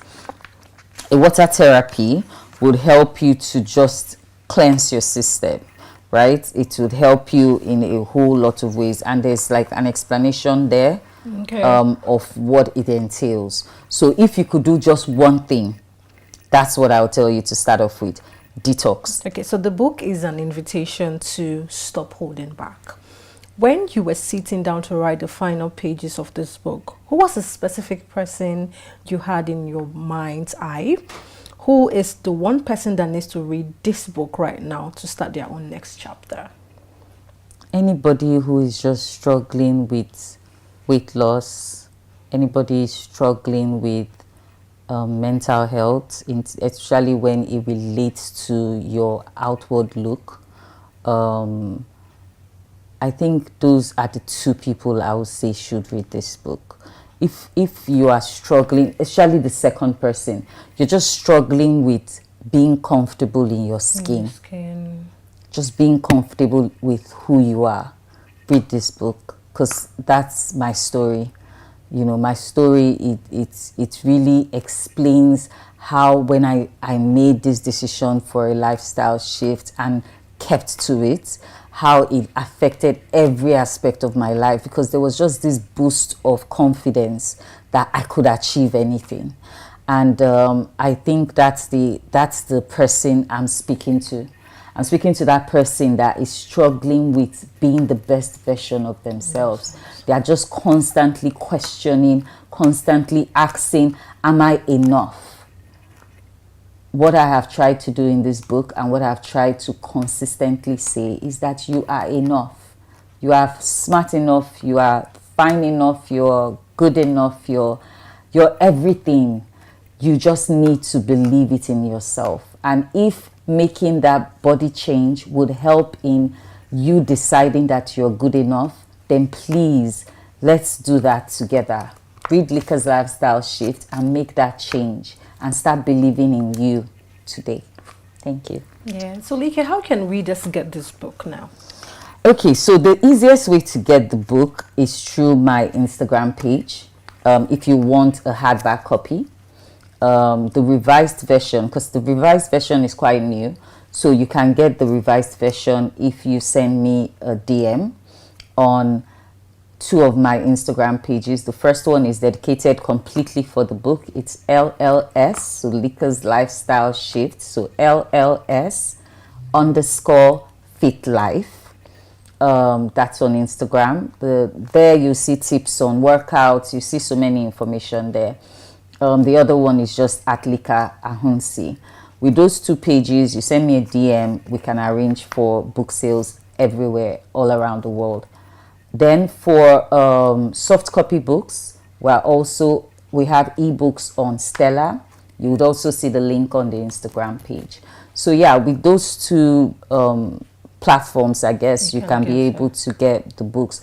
The old version of the book is still available on Amazon. We haven't been able to put the revised version there yet, but we're working on that. Okay, all right. Thank you so much, Lika. Thank you. Thank you. It's an amazing time we've had, and we want to thank you for writing this book because it indeed would help a lot of readers struggling with weight loss and even mental health. So thank you, viewers. One of my take home is self-care is not selfishness, okay? So it is important that we put in the work no matter the things that happens. Thank you so much and have a wonderful day. What an incredible, raw and insightful session we've had today. We've learned through Lika's journey that a true lifestyle shift isn't just about the physical. It's a commitment to self-love, resilience, and a total transformation of the mind. A big thank you to Lika Ahalsi for reminding us that we have the power to stop holding back and start creating the life we've always dreamed of. Pick up your copy of Lika's Lifestyle Shift and begin your own 4F journey today. To our viewers, remember that the books you read today shape the achiever you become tomorrow. Don't forget to follow Achievement Channel across Instagram, Facebook, X, and YouTube for more transformational stories and expert insights. Use the hashtag #WeSeePossibilities to join the conversation. I'm Sarah Erime Esekwe, and this is Achievers Book Club. Until next time, keep reading, keep growing, and keep seeing possibilities. Hey, this is Habiba Balogun, Chair of the 11th Champions of Talent Development Conference by Learning and Development Network. Shout out to who? The Achievement Channel. Hi, my name is Dr. Tayo Luole, and I want to say a special shout out to the Achievement Talent. You guys are doing great thing, and you are really, really inspiring us with most of the content you are churning out. And I am proud to even say that you are our partner in progress with some of the things you are turning out. Thank you very much.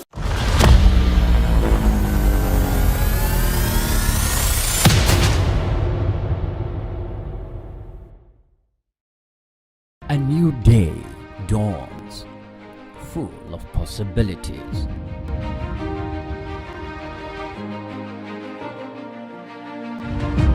Take the first step towards your dreams. Empower your mind with positive thoughts. Achieve more. Make a difference in someone's life today. Impossibility is nothing.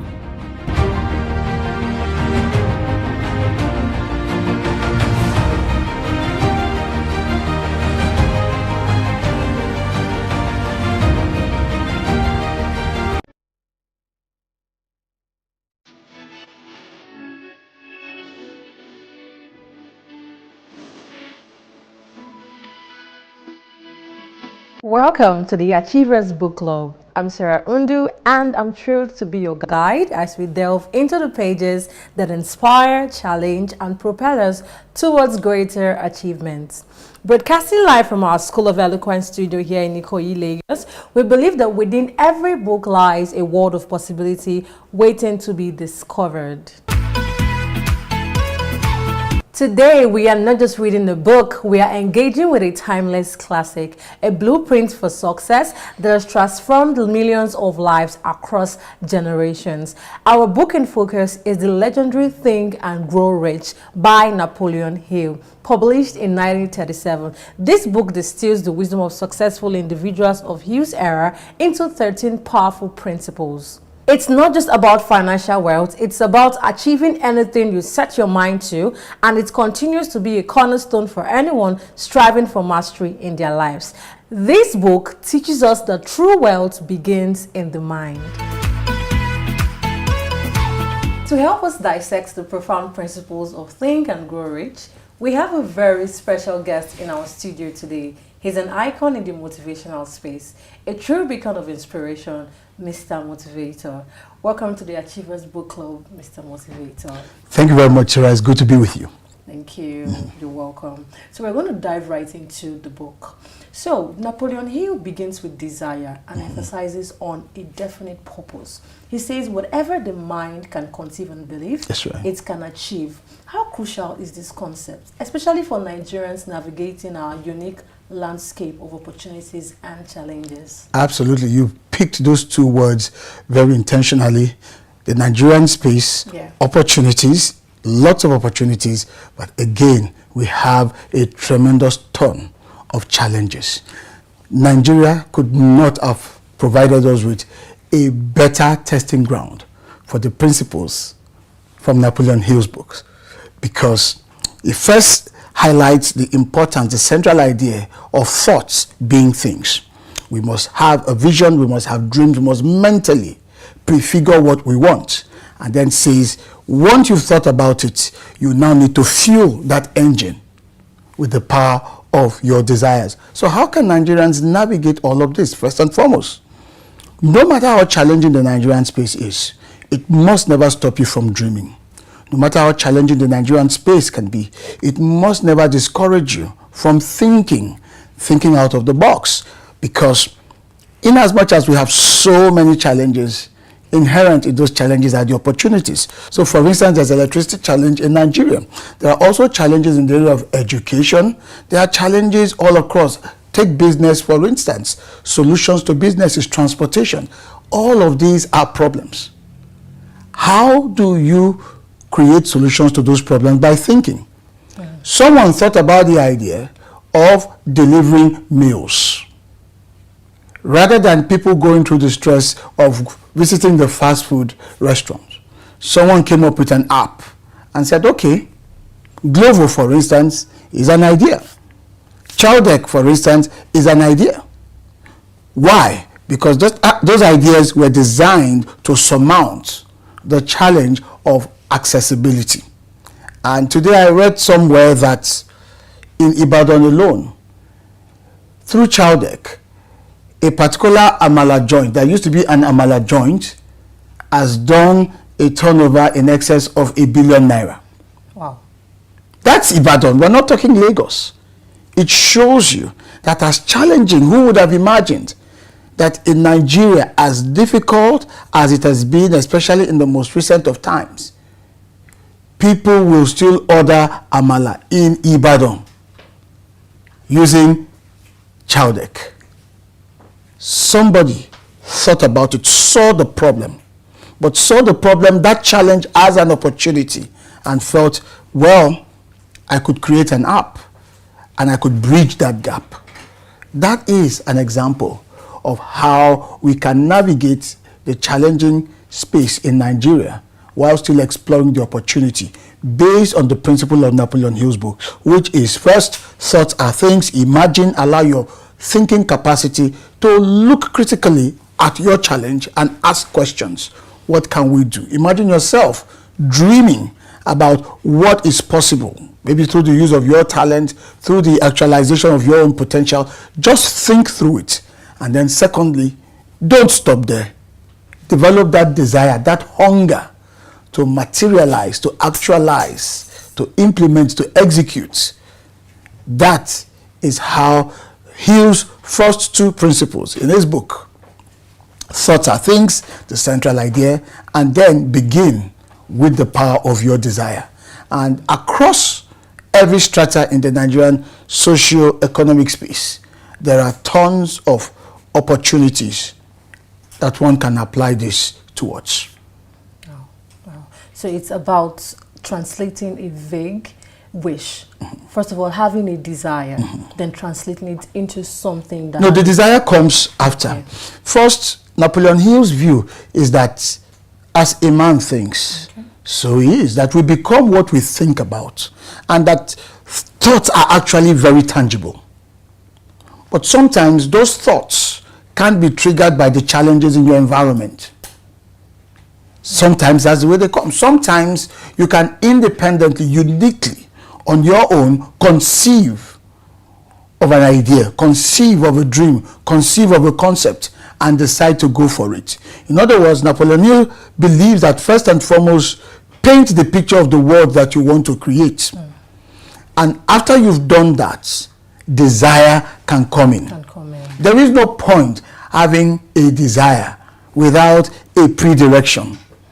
There is no point. I mean, you can imagine having a desire and you are in this vague environment. There is no clear direction to channel that desire towards.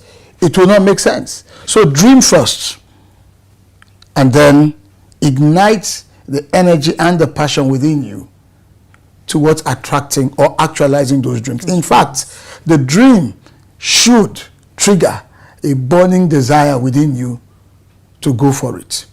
Hill does not, however, rule out the fact that in all of us as human beings, inside all of us, there is that innate hunger to be something special, to do something special, to achieve something exceptional. He doesn't rule that out. That's also part of the desire that we all have.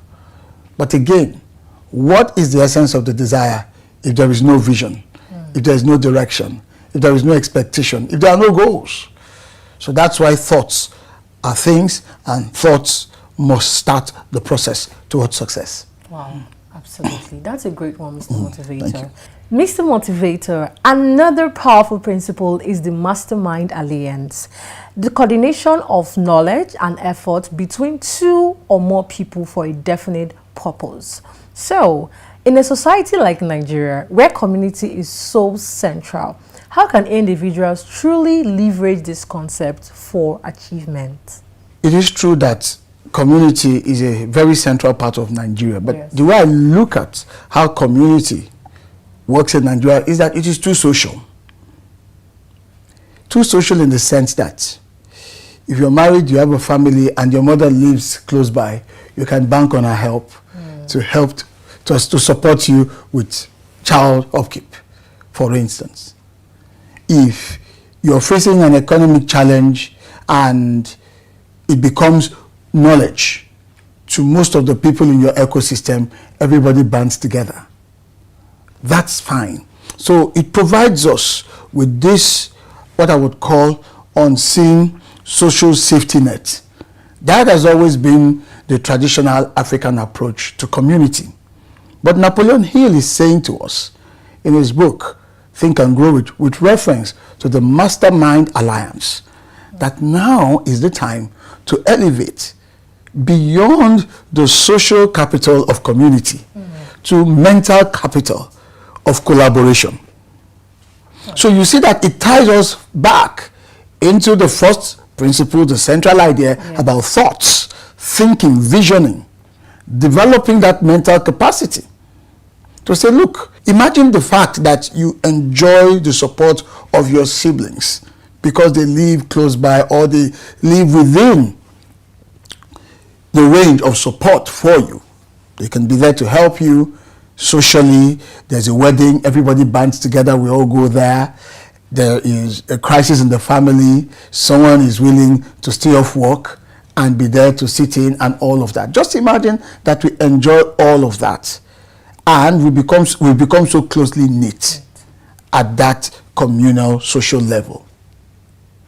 Think about the exponential value that we could all derive, especially in adding value, creating economic possibilities and great wealth, if that synergy was a mental one. Absolutely. Was a mental one.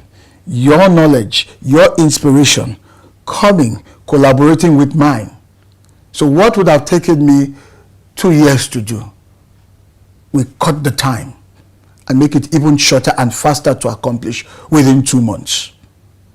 That is the essence of Hill's view about how we can truly be communally successful. In other words, nobody actually succeeds alone. True. Success requires partnerships. It requires collaboration. In fact, if I may borrow from John C. Maxwell's book on leadership, it talks about the dream and the team to realize the dream. No dream can succeed or materialize without the support of having a team. So the concept of a mastermind alliance is saying build your own team. Find people of like minds. That's the point. People of like minds. Even the book of Proverbs says it. He that walks with the wise shall be wise. Iron sharpens iron. Find people of like minds and then ally. Ally with them. Associate with them. Build partnerships. Share what you know and learn what you don't. And in that way and manner, because there is a common interest in success or in succeeding, we can aggregate and compound the effort of thought, of ideas, of insights, and reap the benefits in far more exponential manners than would have achieved alone. But the key is, are we thinking in the same direction? Are we thinking the same concept, the same principles? Do we share a collective disposition towards how to become more successful, more productive in life? That is what that alliance is about. So I encourage Nigerians to collaborate more. I think we see a lot of that amongst the musicians. They call it collabo. They collaborate more, and you can see how it's helped many persons or many musicians, artists would never have learned about, but they collaborate. So it's not just collaboration in terms of, okay, somebody is higher up there, so I want to just latch onto them so that I can derive some advantage to lift me. You can also contribute. It's a collaboration of collective contribution. Not you being a leech. Not the opportunistic mentality of using others, of riding on the crest, on the wave of others, but saying, I come into this with some value. It might be from my experience or my expertise or exposure, whatever it is. And you come in with yours as well. But think of what we can create together. So we've got to think more in terms of that. But let's transform that capital from our social communal support system and begin to make it look more mental, more ideas-centric, ideas-driven. That will make a world of a difference. So, Mr. Motivator, it's not just about networking, but having a strategic, purposeful collaboration with people. There must be an intent towards it. Why network if you won't, one, be bringing value into that space, and secondly, if you don't share something in common? There's got to be some kind of alignment amongst all the parties coming together. That sparks a lot, Mr. Motivator. Absolutely. Okay, Mr. Motivator, no journey to achievement is without its challenges, especially in our dynamic environments. He who dedicates an entire chapter to persistence. Absolutely. What does true persistence look like? How can we even cultivate it when things actually get tough? That's perhaps my best chapter in that book, the one I love the most, persistence. I particularly love it because it was a statement from Brian Tracy, one of my good old friends, that inspired me to go take a look at that chapter again. Brian Tracy makes a statement many years ago, and I stumbled on it. He said, anyone that persists and persists and persists eventually succeeds. That inspired me to go take a look at that chapter again, and I grew very fond of it. Now, you're talking about how can we, or what it takes to be persistent, especially in this kind of environment. Number one, believe very well in what you have set out to do. That's non-negotiable. Don't have feelings for it. Morph the feelings towards your idea, your vision, your goals, your dreams into commitment, meaning that you have mentally resolved. No negotiations. I want to build this business. No negotiation. I want to go into this partnership. No negotiation. I want to write this book. No negotiation. I want to study this course. I'm over 60, but no negotiation. I want to go for my master's degree or go for my first degree. Because that resolution is key to bolstering you, strengthening you for the setback you are about to encounter, because you will. That is what opens the door. That is what necessitates persistence. That is what necessitates persistence. You must first and foremost resolve that, wait a minute, I've made up my mind. I'm going to do this. It means that there'll be good days and there'll be bad days. There'll be days you feel good about it. You feel hippie. Wow, today was a very good day. I felt so fantastic about it. I felt so great about it. There'll be those days. But there'll probably be many more days where you feel so cold, so downhearted, and just wonder, come on, I don't really feel up to it today.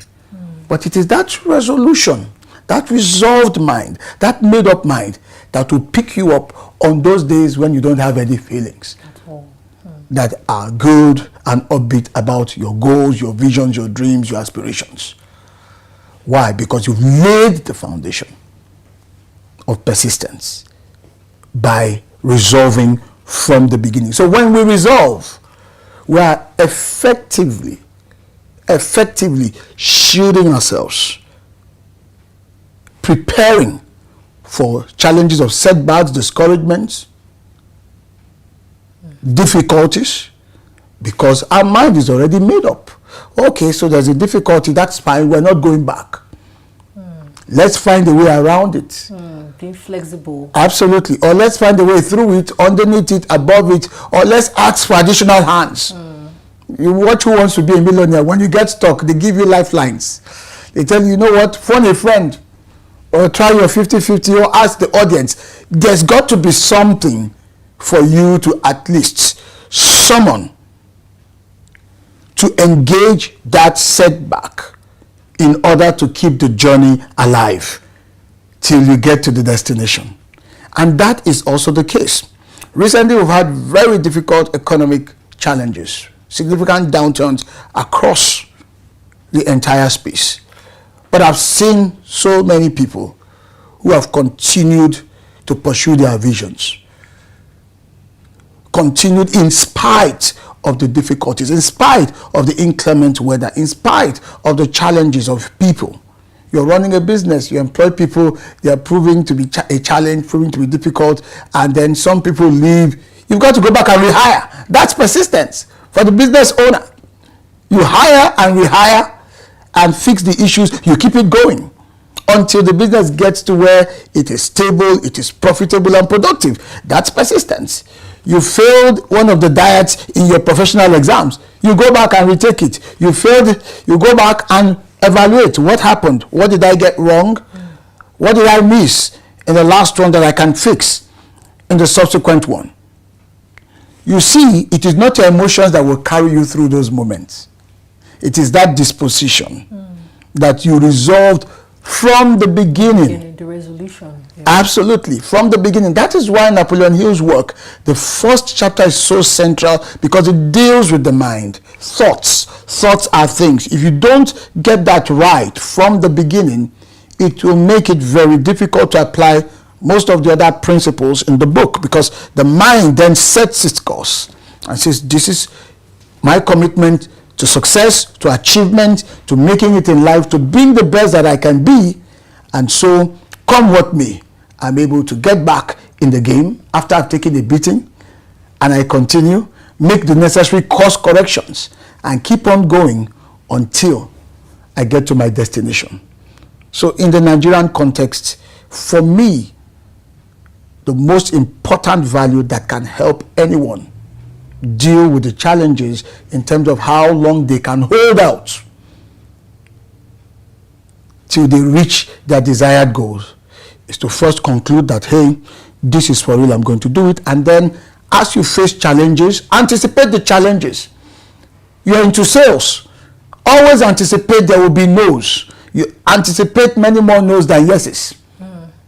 And so when you get a no, let it motivate you, let it fuel you to go back and figure out, why did they say no to my proposition? Okay, if this was the reason, can I address it? Can I give a better offer? And then get back in the game. Again and again and again and again and again and again. You're learning and you're returning to the scene of that challenge. That's how it works for a salesperson. For a teacher, you might have a student who's struggling. You've tried one technique, it hasn't worked, the student seems to be falling behind. Don't be discouraged. Don't fold your arms and say, well, I've done my best. That's one key deceit that most people fall for. Well, I tried.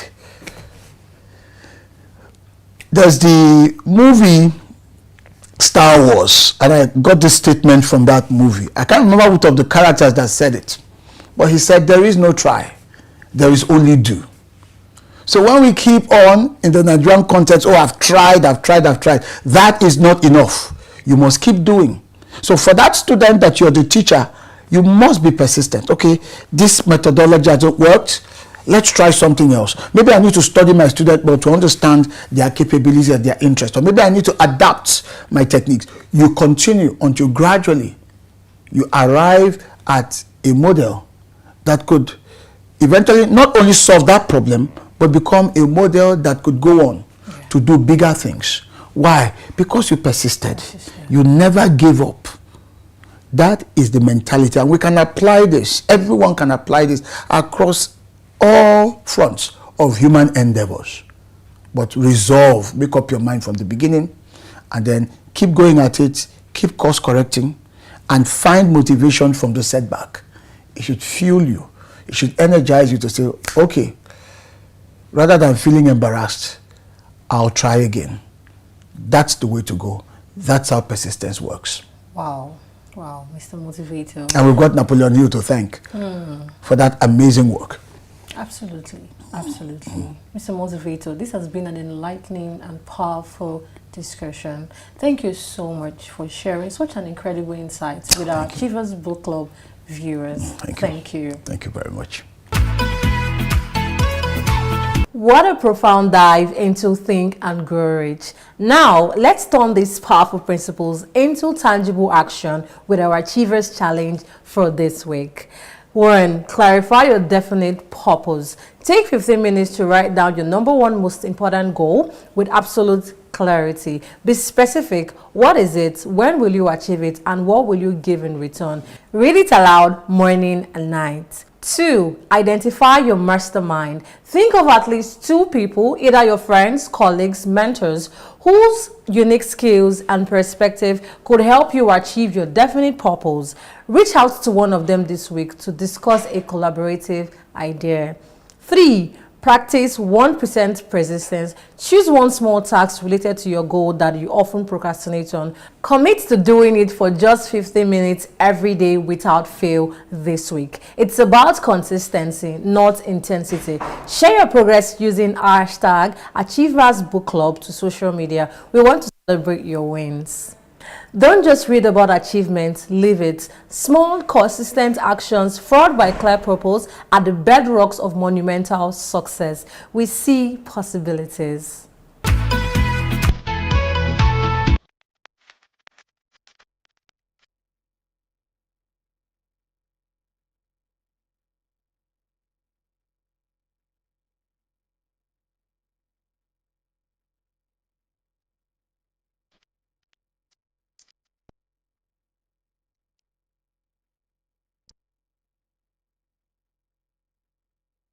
Eloquence focuses attention on the message and the audience.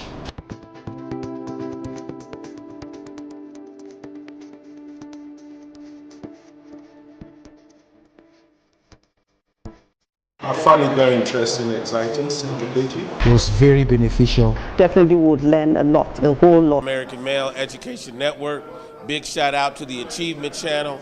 Really appreciate all the work that you're doing here and abroad. Thank you so much.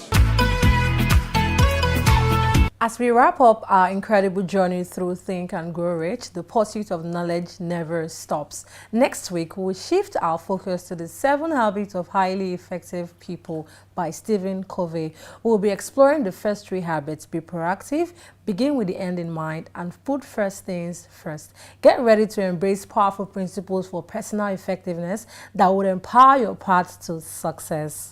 The pursuit of wisdom is a lifelong adventure. Each new book, each new page opens up a new possibility for growth and impact. Embrace the journey with see possibilities. Thank you for joining me on the Achievers Book Club. Remember, the wisdom you gain from these pages, when applied, transforms your world. Keep learning, keep growing, and keep achieving. I'm Sarah Undu, and I look forward to seeing you next time.